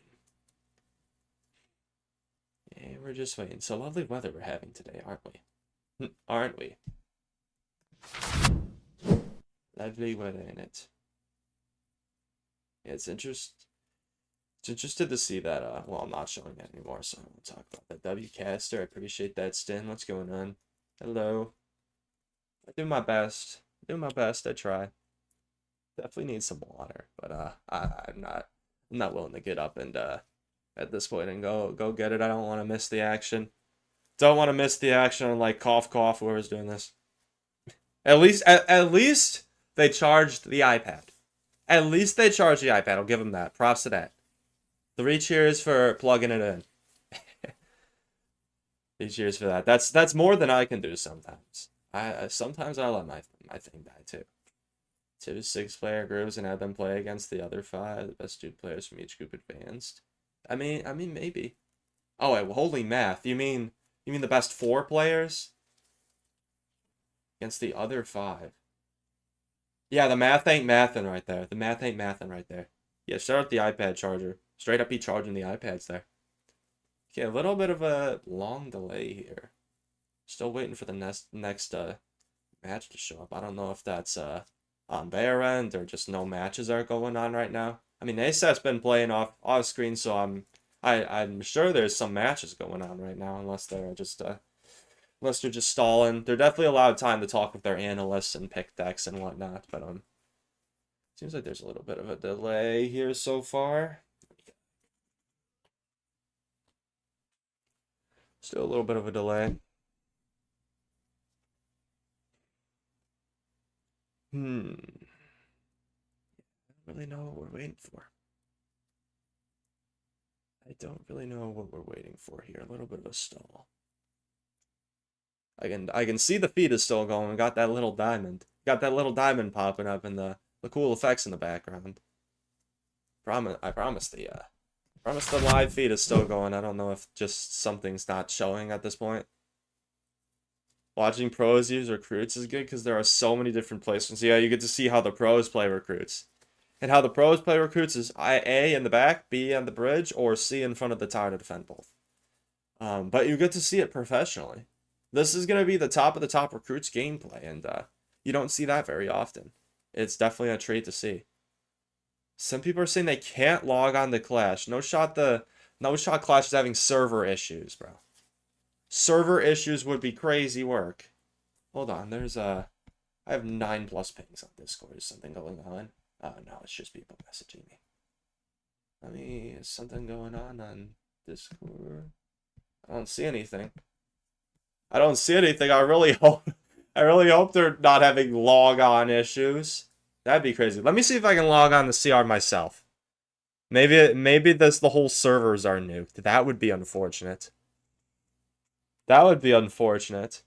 Let's see if they'll even let me on. Okay, they're showing the prize pool at least. They're showing the prize pool. We get to see this.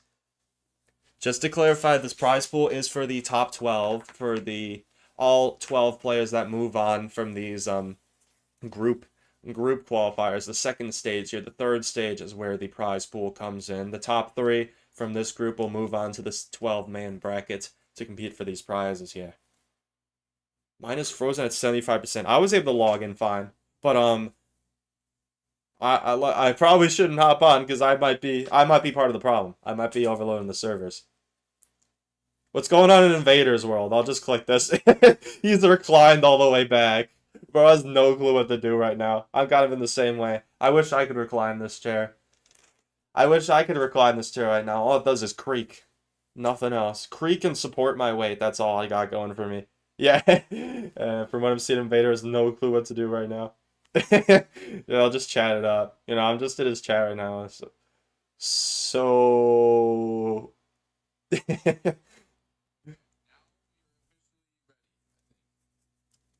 Invader know what's going on?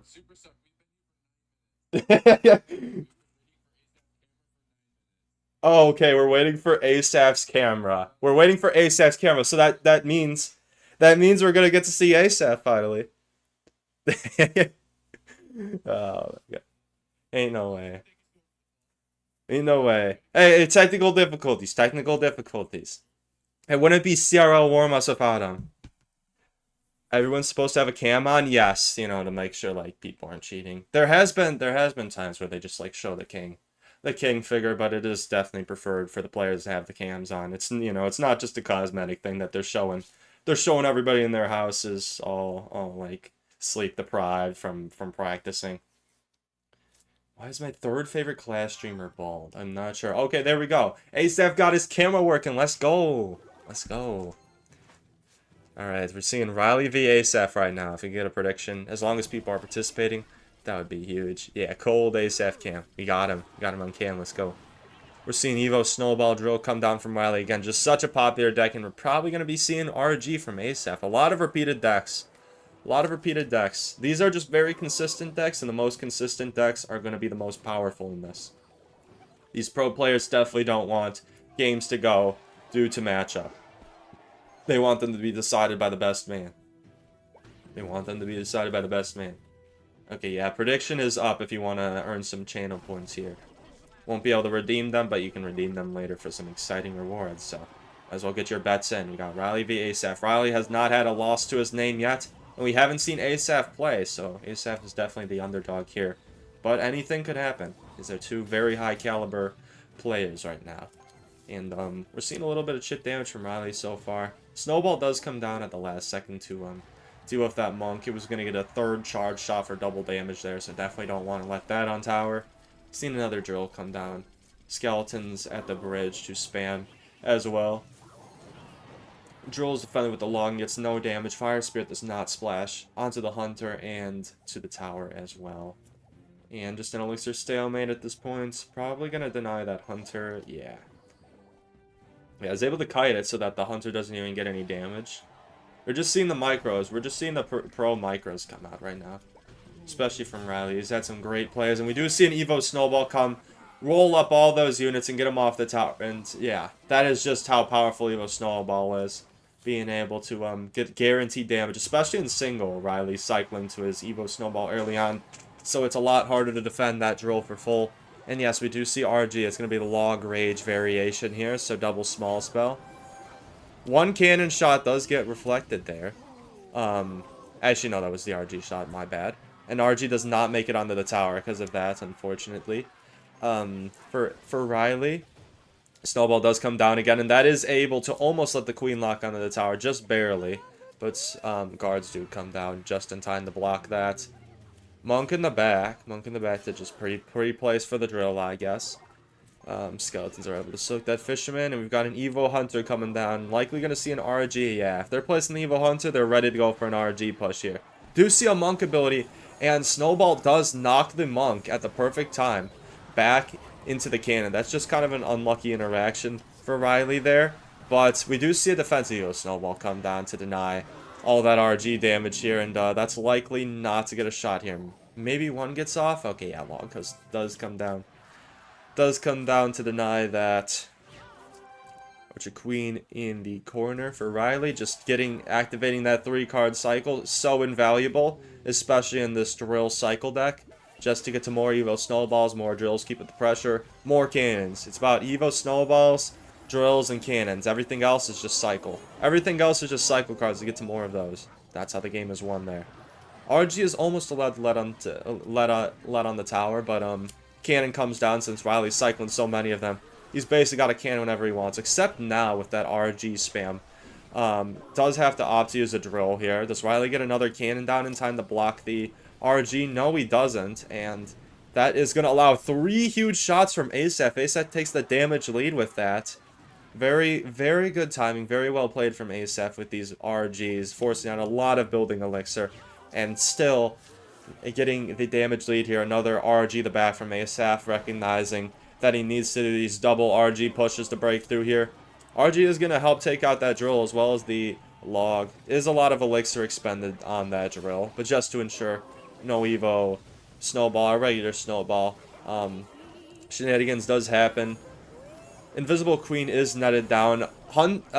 the Monk is able to almost fully kill that cannon there, and Evo Snowball does need to come down on defense. Both RGs helping to kill that drill. You don't see that often. And Queen is going to be able to gun down both those RGs before they are allowed on the tower. But still, Asaph with a commanding damage lead of 300, but that is so huge in a game like this, especially since Riley has no big spell. Drill's defended. Asaph getting a little intimate with the cam there, and able to take this game here likely. Monk does even reflect the log at the end. And oh dear, okay, we get a little table reveal, and okay, yeah, it's lights out. It's lights out on Asaph's cam there. Yes, exactly, Doom. Exactly, Doom. Yeah, Evo Snowball carries on offense or defense. It's just where you use it. And to force it out on defense is invaluable for defense. And, yeah, GG's. We see Asaph finally getting to see him play, and taking the first win against Riley. So it looks like Asaph is going to be securing his lead on the leaderboard as well. Yeah, Riley losing in the Big 25? Ain't no way. What's going on, Emiliano? What's going on? Yeah, so you got CRL has its little quirks, you know. You got to keep it interesting somehow.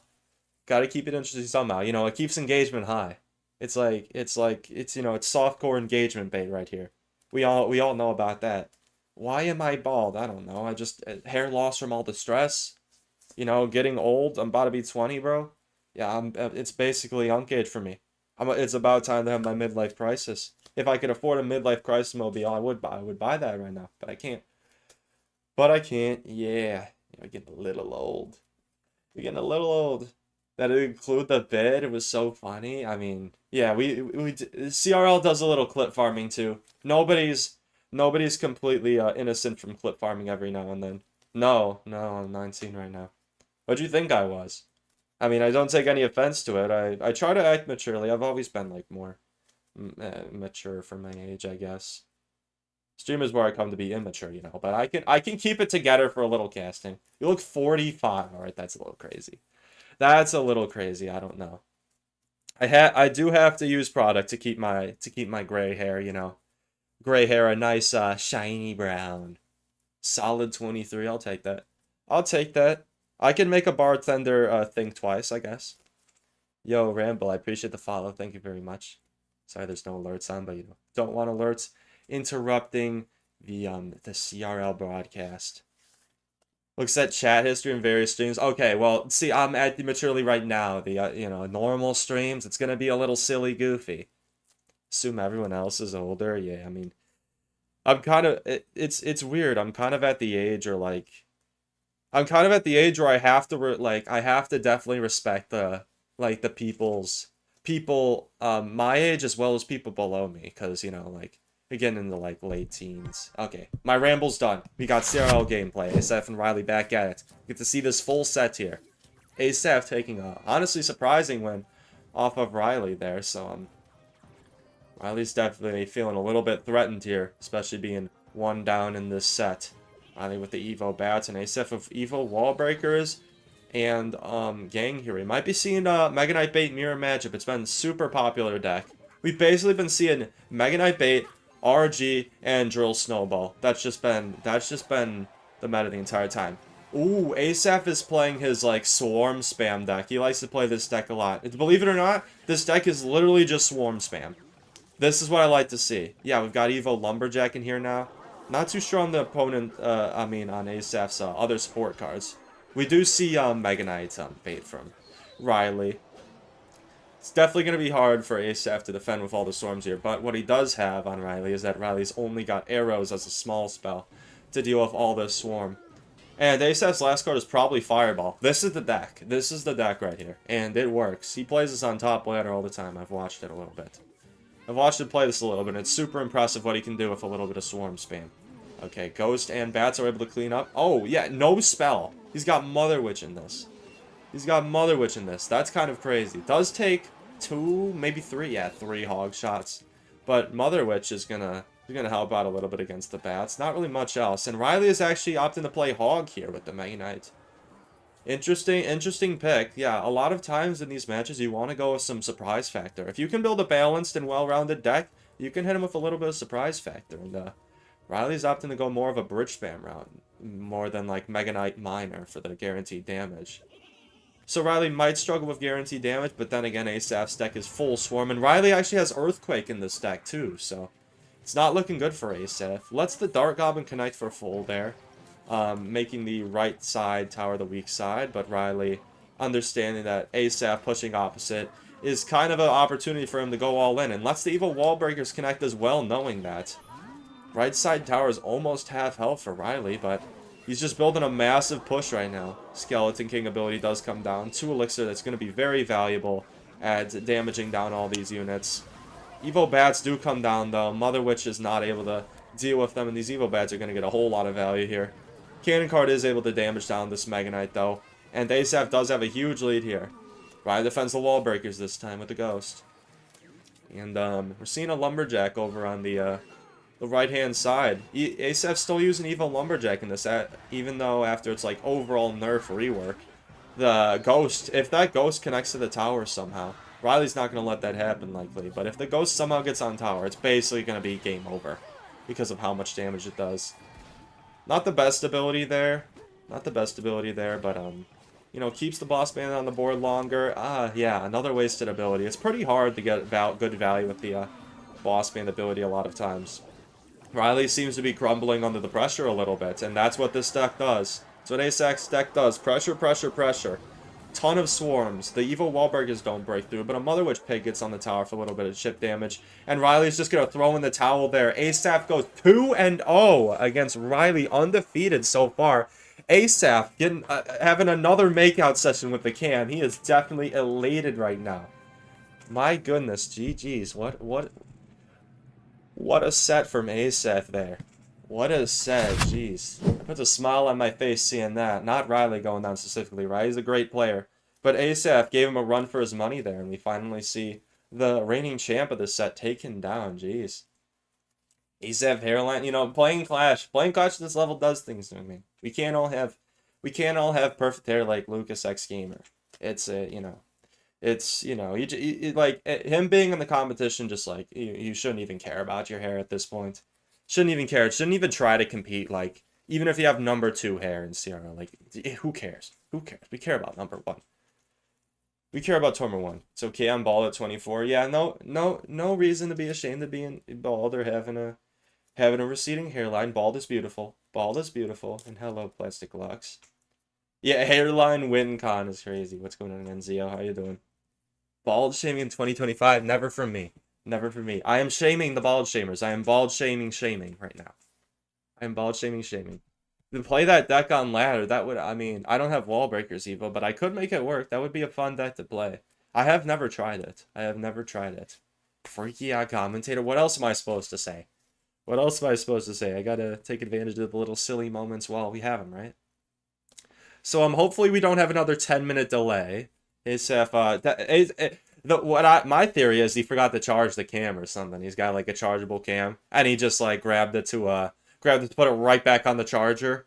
That would be what I think happened, because ain't no way you can't get a cam to work for 10 minutes. He probably forgot to charge it. He's like, oh dear, oh goodness, I can't compete. Give me 10 minutes to charge my thing. Cassie before GTA 6. Oh my goodness, I'm gonna be at CRL Worlds before GTA 6 at this point. I mean, actually, maybe, but, like, it might get delayed a few more years. Yeah, I appreciate the bits, Enzia. Thank you very much, man. Thank you very much. If you own balling the right way, it's a weird flex. Yeah, it's being unapologetically yourself, who you are. Like, you know, you don't care about your hair. You know you got better things going for you, right? Hair isn't everything. Hair is almost nothing. I mean Group A. Who won in Group A? Mohamed Light. I'll show it here. They got it up. Mo Light, Adriel, and Samuel Basoto ended up taking top 3 in Group A. Yeah, both CRL formal contenders took it, and Samuel took it as well. As far as I heard, played pretty well in that. I wasn't able to see the full match there. And now we're seeing Pompeo v Torres here. Evo, Zap, and Miner from Pompeo. Are we going to see the Pompeo deck? Oh my god, we're seeing the Pompeo deck. This is what we're talking about. In case you don't know, this is about the deck that Pompeo coined and won tricks on ladder here. In Taurus, we're seeing We're seeing a fast cycle bait here with Princess and Dart Goblin. This is going to be an interesting match. Pompeo is, you know, this is his deck. He's going to be the best in the world at this deck. So I'm a little bit snipeable since everybody's going to know, like, you know, this is his deck. But yeah, the other two cards are going to be Fireball and Balloon, unless he's got some surprise factor in there. Probably going to see a Fireball on this. Yes, we do, to take out that barrel. Bait's definitely going to be a bit of a struggle, but Taurus picking this in mind that Pompeo could always go with this. If Taurus just keeps all of his decks, like, somewhat viable against Pompeo's deck, then he's gonna have a good time. Princess is protected at the last second by that Knight there and the Ice Spirits. Very well played. Knowing that Princess is gonna be super annoying. I'm gonna see a Zap down on that. You see an Ice Golem. Still struggling to get back to his Zap. Mega Minion might be able to clean this up. Still on the fence about that. Yeah, Mega Minion does clean this up, but lets the Knight on tower for a big amount of damage. Almost got almost got him down to half the tower. That's kind of rough right there. Not a good start from Pompeo at all. If Taurus has a building here, Pompeo's chances of winning this are all but none, unfortunately. Maybe... No, I wouldn't have a chance to Inferno Tower. Pompeo's only hope here is he doesn't have a building, and Taurus is likely to have either Inferno or Cannon here. This deck usually runs no big spell, so it's not looking good. We do see a Loon push coming down here with the Brawler and the Inferno Drag. Taurus does get a Tesla down. He's got Tesla. That is definitely not the best building to see, but Fireball and Loon Shot is able to take that out. Ice Spirit and Dark Goblin is going to be able to gun that down pretty well. Dark Goblin is going to be a menace against Pompeo's deck, especially having no Swarm and all tanks. All tanks, all single tanky units there. Gang does get onto the tower on the left side, making that the new lowest tower right there too. Yeah, it is not looking good for Pompeo whatsoever. Both towers are almost to 1k HP, and Taurus is about to come in with an Evo Barrel here soon. Barrel is allowed to get 3 stabs on that tower, 4 stabs, and a Knight connection on the tower. Yeah, it's about over for Pompeo. That's an unfortunate matchup for him for sure, but, you know, he was caught using his one trick. Good deck pick from Taurus and the analyst there. Yeah, Idra gets 0 value. Goblin Cage gets 0 value. Ice Golem does some stuff. Zap is really bad against 8. Loon is really hard to get through. It's just really bad situation from Pompeo. I'm glad to see he's still playing. He's still giving it a shot, but yeah, it's all about but over. I would be flabbergasted to see a comeback from Pompeo at this point. He's going to get a Tesla down just barely in time. A very good pull from Taurus. That was getting very scarily close to the tower, but Taurus remained calm, knew when to play it, and didn't even have to do like a panic Tesla on the top, and yeah, that's going to be GG's. Pompeo loses that, unfortunately. You can see he's not too happy about that. Taurus is a little bit happy about that. He's a tiny bit happy about that, and Taurus takes game 1 in this set here. GG. GG. Yeah, terrible matchup. It'll happen sometimes, but Pompeo has an opportunity to take the next 2 games, and he's kind of got he's got a lot of cards out that aren't very effective in, like, the most effective CRL decks at this point. Okay, yeah, they put Taurus as having a game up on him. Yeah, he's gotten, like, not the most effective, like, cards out. Like, Ice Golem, you know, Inferno Dragon, like, Balloon, Goblin Cage. You haven't seen many of those in the most effective decks so far, so he's still going to have a lot of options open. Whereas we know Taurus isn't going to be playing Log Bait, at least. You'd still be playing, like, a Mega Knight bait that could make that work, but likely not going to see much bait from him anymore, so at least Pompeo has that advantage, but it's very, very bad to be going into the set 0-1 and have to win 2 games to take it back. Yeah. But he probably shouldn't play Balloon first. I mean, yeah, it's, you know, he might have caught him off guard, not thinking that he would run the one trick first. It's all about predicting what they're going to play, and it was just a failed prediction there. And not playing like a very consistent deck there, that's what cost him. That's what cost him. He can never, like, the Balloon was never getting on the tower with that Tesla, and you can't really afford to go Miner and Fireball chip on the tower because there's just so much spam coming down, and Zap doesn't do a thing against the Goblin Barrel to fully counter it. This deck is very bad against baits. That's unfortunate, though. It is just unfortunate, though. Yeah. Yeah. It's good to see that the predictions are running well. Oop. Oop. Oh, bad there. Oh, nothing showed. Nice. Nothing showed. Yeah, Pompeo's just doing the reverse sweep. Pompeo's just doing the reverse sweep for content. Imagine the video though.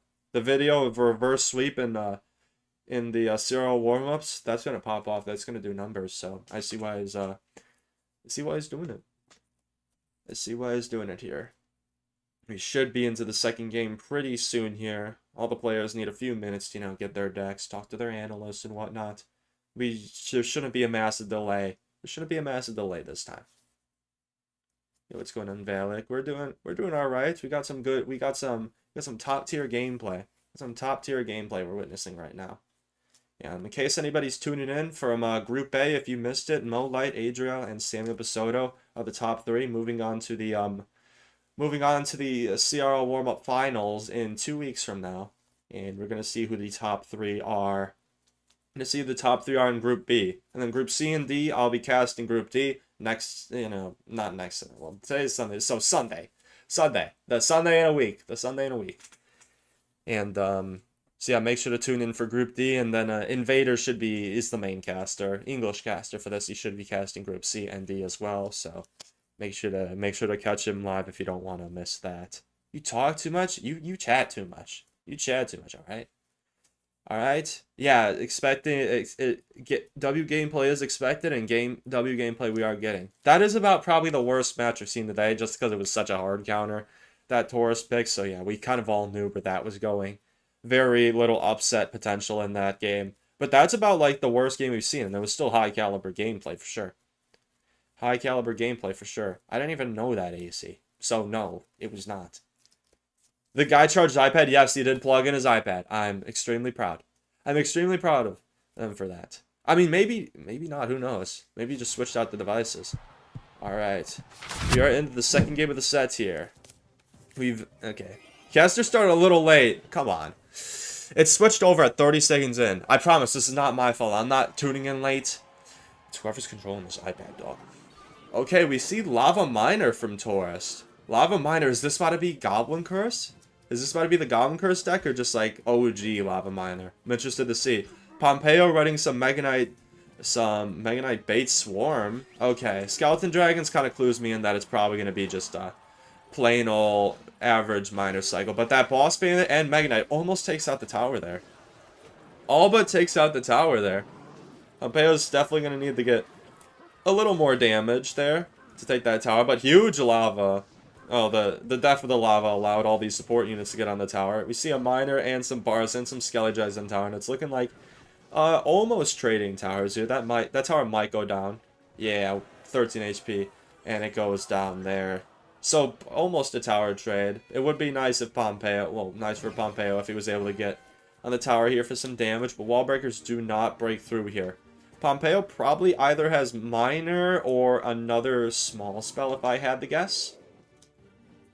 If I had to make an educated guess, Taurus goes with a Lava in the back. King in the back cycled.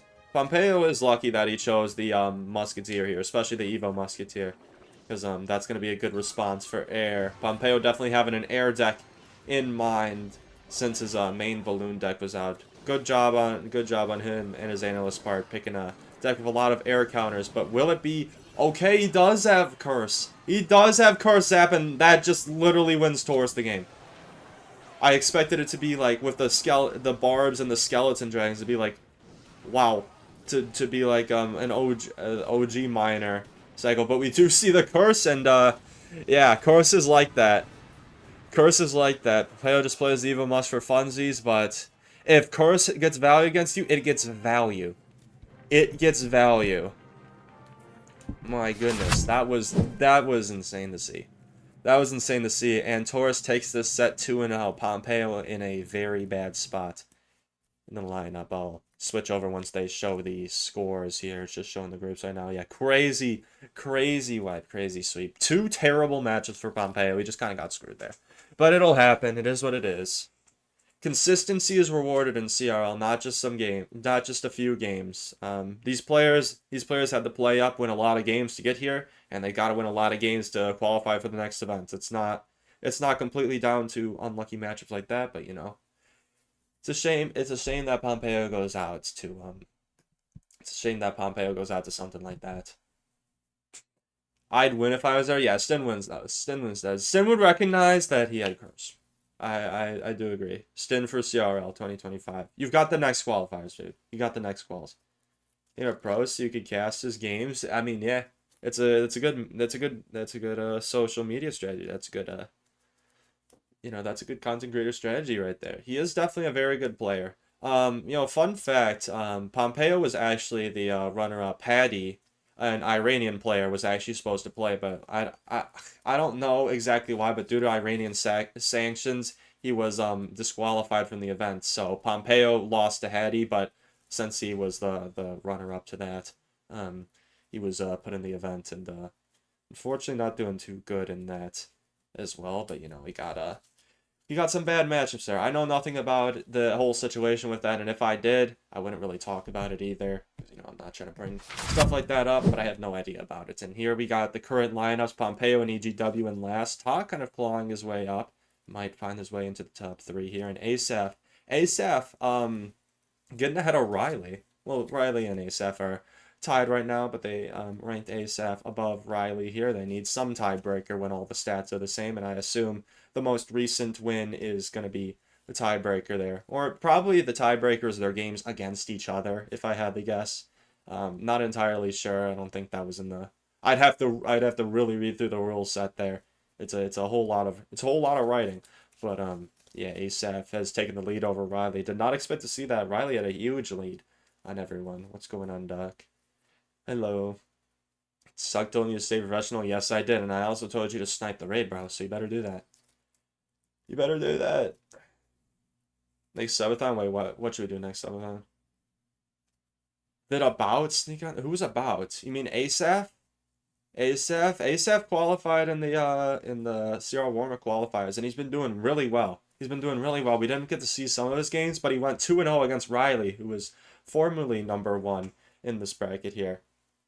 Yeah, once the After Dark starts, I won't be streaming later today, by the way. I usually always stream late Sundays, but since I got this going, I was gonna take off. I was gonna take off this Sunday. I'll probably be back. I'll be back Monday for, you know, new season stream. We'll be trying the Evo Witch, and I'll be giving away 6 more passes. So if you're lucky, you'll get one of those, and you can play the Evo Witch for free with me.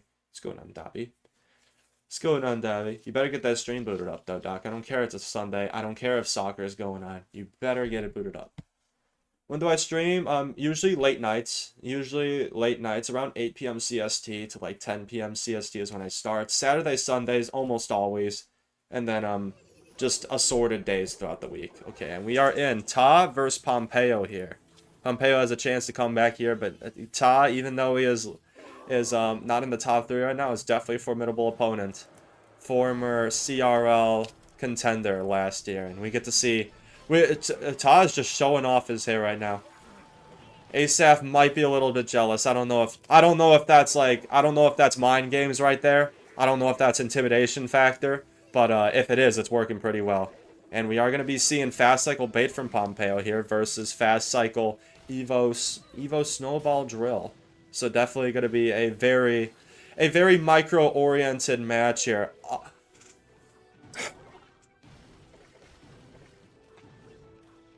Yeah, okay, I'm sorry. Oh my god! Alright. Yeah, iPads lose a lot of battery. iPads lose a lot of battery very fast, so I don't...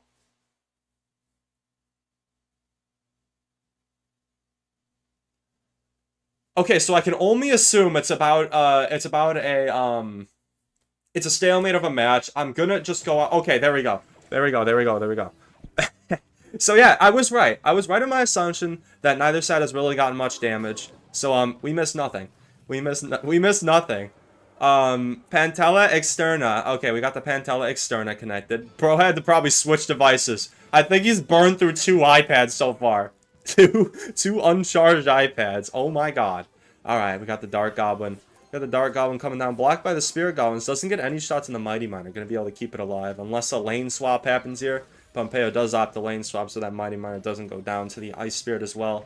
Cannon clean up the Mighty Miner, and guards to clean up the Mighty Miner as well. Seeing both sides seeing Mighty Miner.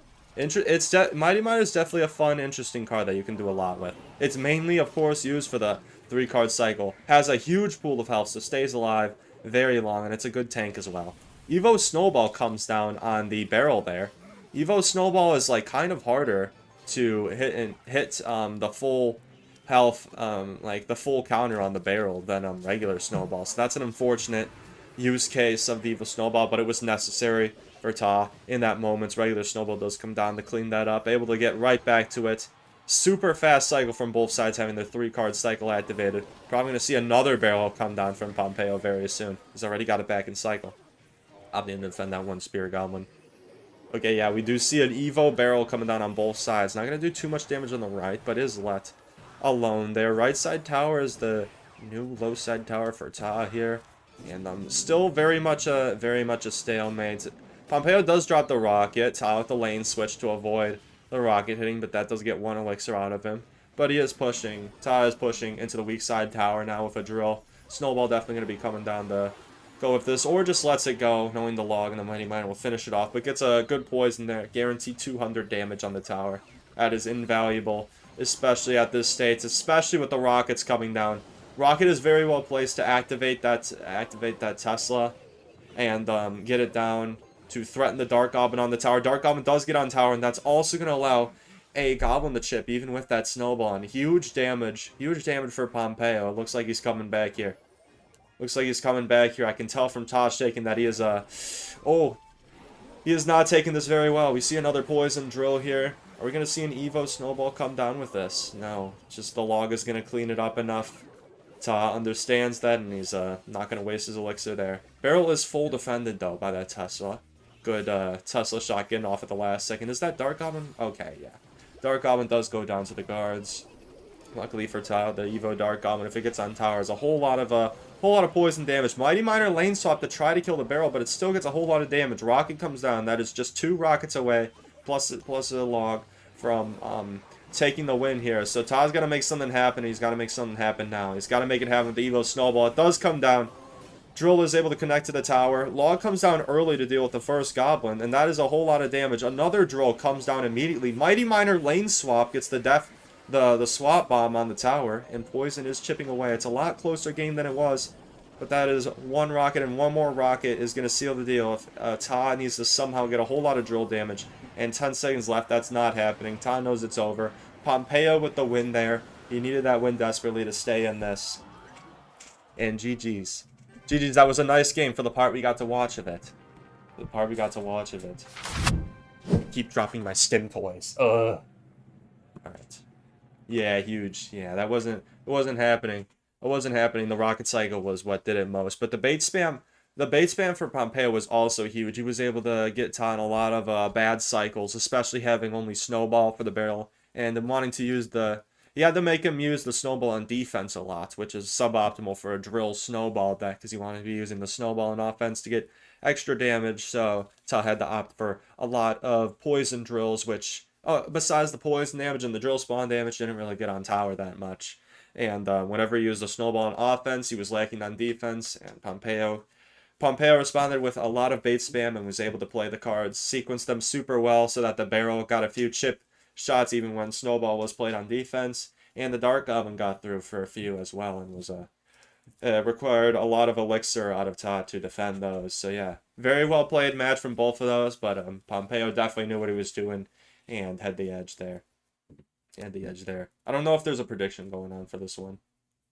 Wait, what's wrong with the channel point? Oh yeah, you're trying to remind me. I put them back so we could do predictions, but thank you for reminding me, work. I did have them removed initially.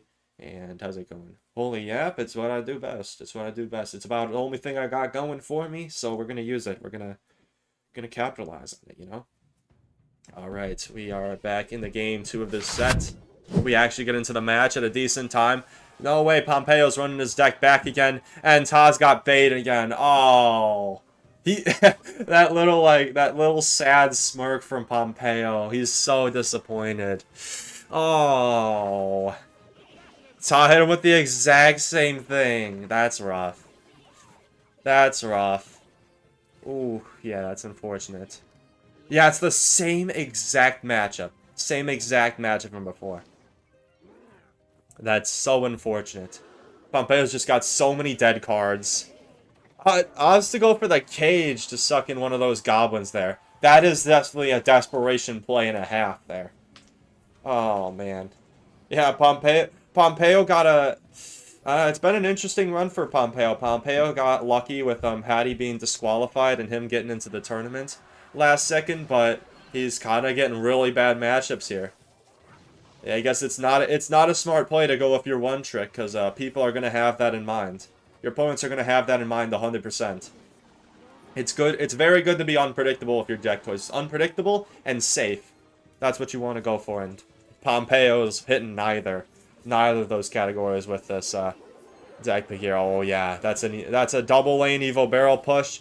Is defended pretty well. Pompeo's trying to stay in this, but no damage from him so far in both towers. Almost taking 1k damage total. So yeah, that's not going to be very good. Does have Evo Zap that kind of help with the swarms, but Evo Zap doesn't even kill barrel. Evo Zap doesn't even kill barrel without taking goblin stab, so Evo Zap is not going to help with the barrel at all. To be able to full counter the barrel, Pompeo has to fireball, and that's a -1 trade every time. And that is going to be devastating against a fast cycle bait deck like this. We're going to see a fireball finally come down? No, it just soaks the damage. He knows he has to.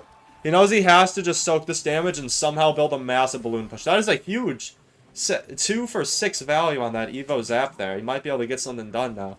Loon does come in with the Inferno Drag. Isn't able to bypass. Inferno Tower is placed in a good position.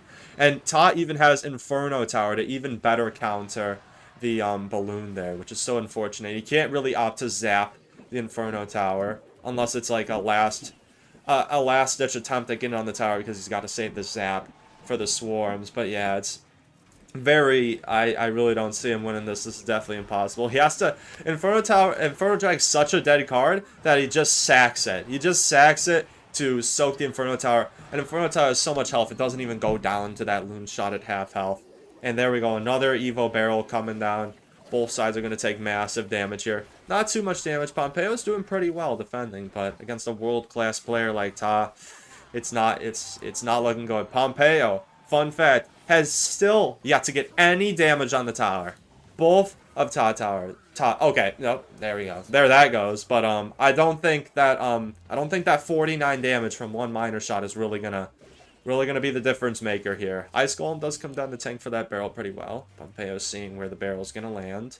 But yeah, even with as good of a barrel defense as you can do with this deck, it's still not looking good.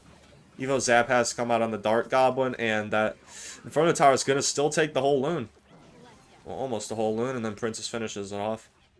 Yeah, Ta and the Hair Cam are definitely taking this match and running away with it. He's about to tie up this set. About to tie up this set here, 1-1. And at least Pompeo has a shot at redemption here to overall get net more wins. But I think it's safe to say that this game is basically over. You can't even get Ice Golem damage. Can't even get Ice Golem damage. Evo Barrel does come down, and the Decoy Goblins are still doing a lot of damage. That is a good value fireball, though. Pompeo's playing pretty well for what he's got. He's doing what he can with what he's got there. But yeah, it's not looking good. It's really not looking good for Pom.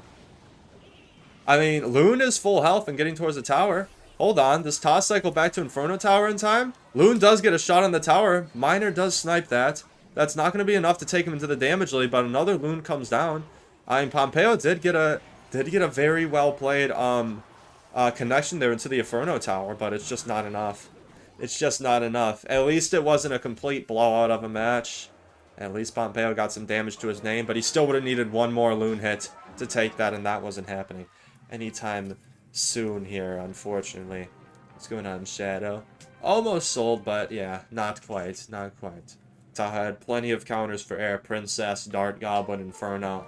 even had Ice Spirit to slow it down, and that wasn't getting through anytime soon, unfortunately. But GG, well played to both sides. Well played to both sides. Ta almost choked at the end there, but Pompeo put on good pressure. Pompeo put on good pressure and put him in an uncomfortable position, and almost got through with that. Yes, this is family-friendly stream, Shadow. You're a mod. You're a mod. We can't say those things about the players. Almost through. Almost through, but, you know, almost isn't going to get you any, yeah, almost winning isn't going to get you any points on the leaderboard, unfortunately. Say, yeah, no, neither or. Neither or. This is, we're talking, this is like a Juicy J stream. We're on Juicy J levels of lockdown. We're on Juicy J levels of lockdown. What's going on this show? That's just, oh, Pompeo should have played it safe. Yeah. Yeah, it's just unfortunate. Again, you gotta play safe, you gotta play predictable. And the better player wins most of the time. Better player wins most of the time. Yeah, got me GG by keeping it respectful and family friendly. My bad. My bad. I'll be a little more out of pocket casting next time. That's my bet on that. Yeah, Juicy J really did make me. Without Juicy J, I'd be nothing. Without Juicy J, I'd be nothing, and I respect that. I respect that. I acknowledge that fact. I acknowledge that fact. I gotta scream at one play somebody does. Oh yeah, you're right. You're right. If the volume is consistent, you know what? That's actually good tech, because if you keep the volume consistent, people are just gonna let the stream run. If you change the volume, you become an active viewer. You become an active viewer in the channel, and you get fed into the algorithm. So that's why people will scream sometimes to feed the algorithm. So now you know it's just not a little quirk. It's not a little quirk. It's to make you interact with the stream and force you to turn your audio down. Your ears are being bled to farm engagement. So fun fact.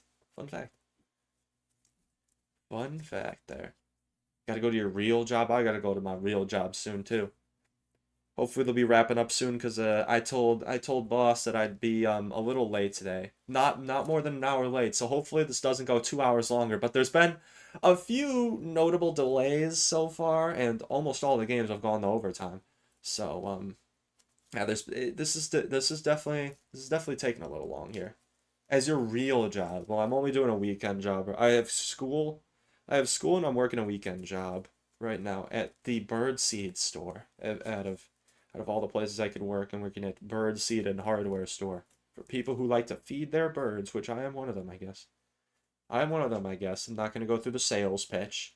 Not going to go through the sales pitch as much as I'm tempted to. We're going to yap on topic. Yeah, W employee. Shout out being employed. W for beating Indeed. Yeah. He shouldn't really play off stream. I've told him this. Everyone's told him this. You play off stream, you don't get used to playing on stream. It's like if you're preparing for a presentation, it's like you just like whisper and like scroll through the slides. That's so much different than actively talking, you know, being an engaging presenter and talking in front of a group. That's basically what he's doing. He's setting himself up for failure. I don't know why he does it. Okay, a little laggy on the live stream there, but we are into game 3 of this set here. Both players opting to just leak and waiting for the other player to play something. Are we going to see 2 heavy decks come out here? We see Battle Ram first play from Pompeo and Mortar from Ta. Oh, I didn't even notice the Cannoneer. So Ta's definitely going to be playing Mortar Bait. That's about the only deck that plays Cannoneer here. We've seen a few Cannoneers and Duchesses, but largely Princess Tower is the most consistent tower troop, and that's what the pros vie for. Consistency above all. Okay, we see an Evo Hunter here. Evo Hunter hasn't been used in the previous versions of this deck, but Pompeo innovating with this one. Evo Hunter is going to get next to no value against this matchup because it's just all bait. So that's unfortunate for Pompeo, but that's what he's got to work with. That's what he's got to work with. Fisherman Mike on the tower here is not lit on the tower because he's using Boss Bandit. He's using Boss Bandit as well. Every deck, there's a possibility for Boss Bandit, and Ta saving it for the last set. Pompeo saving it for the last set as well. Of course, it's going to come out. You can basically predict both players. Pompeo might have barbs or guards or something, but they're both gonna have good Boss Bandit counters. Neither played Boss Bandit, so we can basically guarantee that yeah, both sides are gonna pick some good Boss Bandit counters here. I definitely think Ta has the edge here, especially with the mortar and like a lot of control units, good Boss Bandit counters and all. But this go either way. Both are very good players, and Pompeo somehow made that last match very close. So he's able to play. He's able to play in the bad matchups for sure. For sure. We got a Hunter Fisherman coming down. That Hunter might splash under the tower for some. No, Cannon Card's able to take it out. Top recognizes that. And we got a Boss Bandit half-health Cannon Card push coming in. Needs to sack a defensive Battle Ram there. Pompeo's going to have his Evo Battle Ram next in cycle, though. So that's going to be a formidable push. Into a Mortar, maybe not so much. Maybe even an Evo Mortar comes down on defense. Evo Mortar's very good on defense. When you can't use it on offense, it's kind of rare. It's kind of rare that an Evo Mortar is allowed to connect, especially at this caliber of gameplay. Because if an Evo Mortar connects with like more than one shot, it's so much damage. It's pretty much over at this point. Evo Hunter does come down to get a little bit of value on that Boss Bandit. Now that I see that Ta has Boss Bandit instead of just like all bait spam, Evo Hunter will get value against the Boss Bandit for sure. He's just got to play it at the right time. He's got to play it at the right time. Yeah, Evo Bats are going to come down next in cycle. Ta's going to have... Yeah, okay, he plays Evo Mortar, and he's going to have Evo Bats next. Pompeo's gotta save the arrows for that. So, Ta's going to opt to get some value with his Goblins and other Swarms here. Because he knows Pompeo's not going to be using his arrows on that. So he can kind of do whatever he wants with those. We do see a Cannon Card as well from Pompeo as the last card. And it'd be likely that arrows, I would expect Ta to not have used arrows at this point. He's probably got arrows last card. That's not going to be too useful in this deck. Arrows do come down on the Evo Bats, basically necessary. Evo Battle Ram finally comes down. And it's going into a Mortar, but it's definitely threatening. It's definitely very threatening. Gets one shot on the Mortar, basically takes it out. Two Evo Barbs are slowly approaching the tower. Will they get there? It's not looking like it. Ice Wizard is very well played to deflect any damage. Taking advantage of the pathing, the new pathing changes and the pathing of the Barbs. Old Barbs probably would have pathed onto the tower there, but they sought out the Ice Wizard there and kept the damage off the tower. And Ta so far with the flawless game, and Pompeo with the flawless game as well. Neither side has taken any damage. Both sides only having arrows as their spell, so spell chip isn't really going to be effective, but Ta is definitely going to be in the advantage going into triple here because he's got Miner and he's going to be getting them onto the towers at the last second. He's probably going to opt to use it safely on defense and then in the last second hit the tower with a Miner arrows and hope Pompeo doesn't catch. But Pompeo's in a really bad spot because of the tower troop deficit of damage. So, I mean, I'm sorry. Ta is in a very bad spot due to the deficit, so Pompeo understands that, and as long as he can just pull off an Ironclad defense, he just wins the game due to tower troop advantage. And, you know, that's how it goes sometimes. That's how it goes sometimes. Okay, Evo Hunter is going to be able to snare that Miner and not allow it to get any more damage. But 10 seconds, unless those Bats get on. The Bats are allowed in the tower by Pompeo. Oh my goodness. Oh! 3 HP! Do arrows come down in time? Oh my god, 3 HP!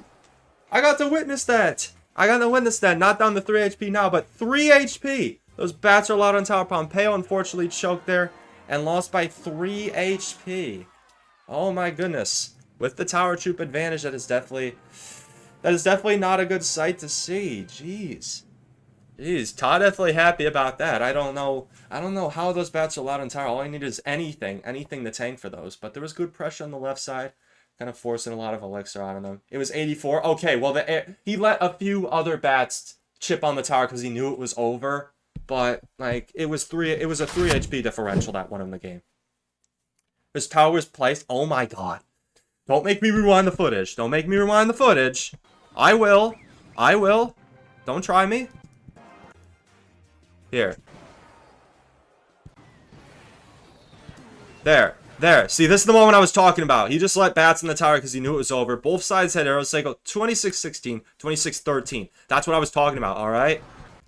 Stop rage baiting the caster. Alright, we're live. We are live again. Oh, oops. Damn it. Okay. Ah! I'm gonna show this. Enough waffle from yes. Okay, there.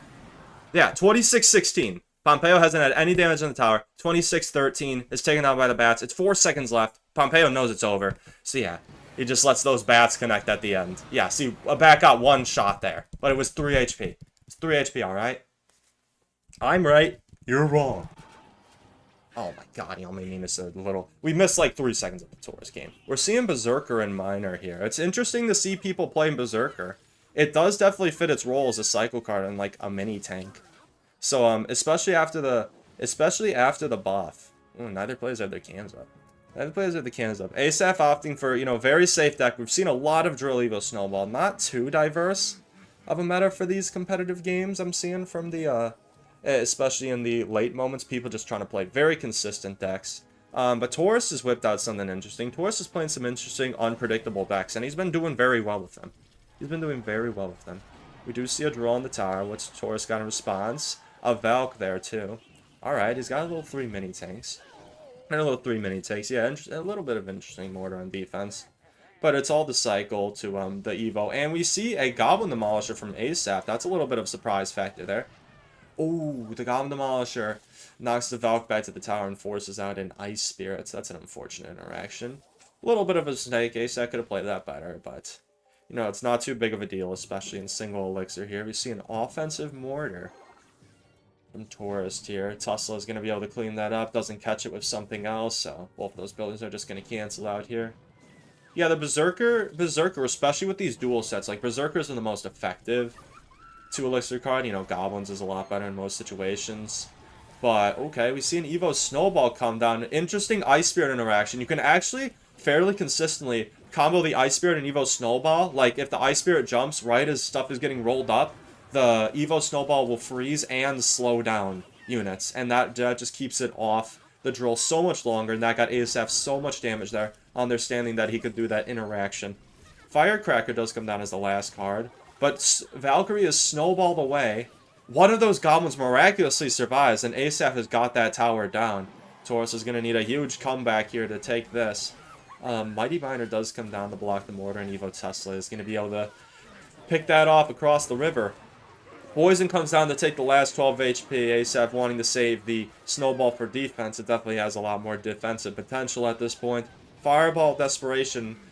Desperation Fireball comes down there, but isn't able to get any damage. ASAP with the BM lane swap, because, you know, why not? Because, you know, why not at this point? Prediction Tesla for any mortar, and yeah, it's going to be over. ASAP takes this. Okay, I'm just noticing this score on the right-hand side. ASAP takes the set 2-1. ASAP's doing really well. I'm interested to see the standings after this, since we've missed a few games that we're playing in the meantime while we weren't watching the main games there. Yeah, ASAP is cooking. ASAP is really cooking right now. I love to see it. I love to see it. It's great gameplay from both sides, but yeah, Drill Snowball just with the consistency takes it. Drill Snowball Drill Snowball and RG are by far the most popular decks. I am not exactly sure which of the two is the most popular, but Drill Snowball is just so popular because it's so consistent. It's so consistent at getting damage. Unless, yeah, like, there's almost nothing you can do to fully counter a Drill Evo Snowball if it's placed at the right time, which is kind of crazy. That's kind of crazy. Next game is a set. This is the set already. This is the set. ASAP won that. I'm not entirely sure if we'll get into the next set, like, you know, we see it all, or we're going to see the middle of a set, unfortunately. Yeah, people slept on Evo Snowball. It did get a buff, but even after the buff, nobody was playing it. And it's only recently come into the meta as people realized how effective it was. And Evo Snowball is just like the choice over Evo Zap in so many decks. Like Ram Rider spam decks used to use Evo Zap all the time. You now use Evo Snowball. Evo Zap is kind of shifted out of the meta in a big way. Unless you need a reset directly for Inferno Dragon Tower, people aren't really going to be playing Evo Zap anymore. It's definitely good to have diversity with small spell Evos. Alright, there we go. We got the standings. We got the current standings. ASAP in first. ASAP in first right now. Riley's still in second. And Taurus in third. Ta, Pompeo, and EGW. Expected Pompeo and EGW to be down there with their records right now. Not a win to EGW's name, unfortunately. Ta is kind of sneaking up on the top three. Ta's kind of sneaking up on the top three right here. I'm not entirely sure how long this goes. It might be over. You never know. We're just gonna wait until we see either the wrap up screen or the I honestly don't know because they've been playing games off the regular, the main stream, so I'm not entirely sure how many games have been played yet, who's played their games. I'm not really trying to do the math with this right now. Even I shouldn't even attempt to. I'm probably gonna fail at that. What does plus minus G mean?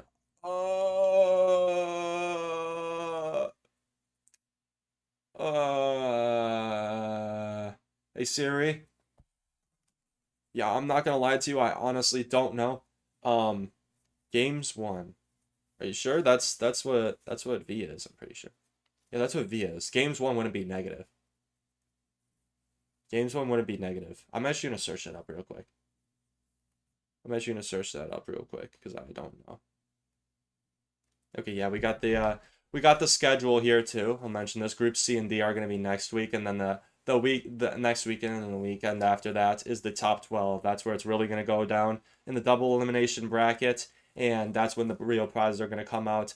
And Group C and D are gonna be casted by community casters, but the official CRL channel is gonna be covering the top 12. So make sure to stay tuned for that. And just so you know, that's where it's gonna be going down. Evil Witch is extremely broken. All right, that's it. Wait, let me just to double check the scores. We got Asaph, Riley, and Tourist coming in with the top 3. We're gonna be seeing them in the top 12. I'm surprised Ta didn't make it. We've got Riley not even with a commanding lead in first, and then 2 of the qualifier players, Asaph and Tourist, both of them playing very well and whipping out some unique decks. And Riley just with the huge consistency there. Only losing 1 game at the end of this. He's just winning in a huge way. I'm surprised. Ta got close.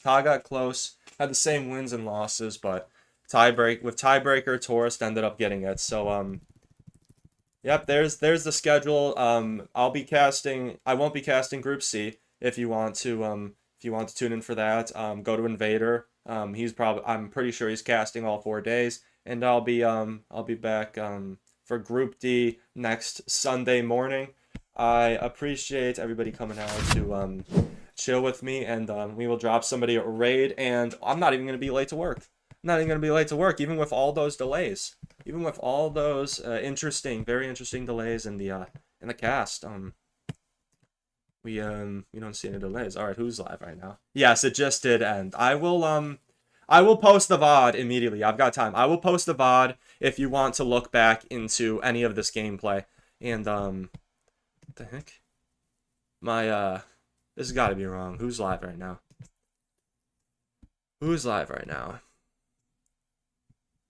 Cats, Luffy, Class, Twisted Spirals. Does anybody have any suggestions or anybody on Clash? I don't know why Doc isn't live. Come on. I don't know why Doc isn't live. Stormy's friend is live. I mean, I prefer Clash, but if I don't have anyone else, sir, who's Stormy's friend? Drop the name. And pin it. But we're gonna see first if we can find any Clash Royale people, because we're all here for Clash. We should keep it in Clash if possible. But we might not have good options. And ready to help mod. Who's gonna tell him? If it's a CRL cast, then I can expect it to be wrapping up here soon. I need to filter by language here, English. Let's see if anybody who looks decent is on right now. Cell, but I mean, she doesn't even have a face cam. Maybe we go there. This dude's Russian. Even if it says English, yeah. The title's Russian, it's gonna be Russian. Yeah, this Spanish. Season and who's this guy? Oh my goodness, there's actually a lot of options. There's actually a whole lot of options here right now. Sure, I'll go to Sal. I know she's big, and I don't think I've ever rated her, so sure. She's playing Clash. Oh, she actually has a face cam. Never mind. Wait, that's huge. I didn't want to rate because there's no face cam, but damn, there's actually a face cam. Let's go. Sure. We're gonna send it over to Sal. Yeah, I'd never catch her live because she's in the morning. I don't really know much about her, but I know she's chill. Enzio vouches. I trust Enzio on this. We're gonna go show Sal some love. Appreciate everybody being here. I won't be live tonight. I'll be live so the start of the season Monday if I can make that possible. And I'll keep up the casting. You know, it was fun. It was fun to watch this gameplay and fun to cast. I might make it a consistent thing. I might make it a consistent thing going forward, but I appreciate everybody. The VOD, I will post the VOD immediately after, like give me a few minutes, hit refresh a few times, and if you wanted to go back and see anything, if you missed anything, there's a few interesting moments in the cast for sure. Some huge gameplay. If you missed any of it and you want to go back, it will be posted on the VOD. I appreciate everybody being here, and bye-bye. Bye-bye. No, and I gotta do the caster thing. And this has been... Oh, no. Wait. Professional. And this has been Mr. Super Suck signing out.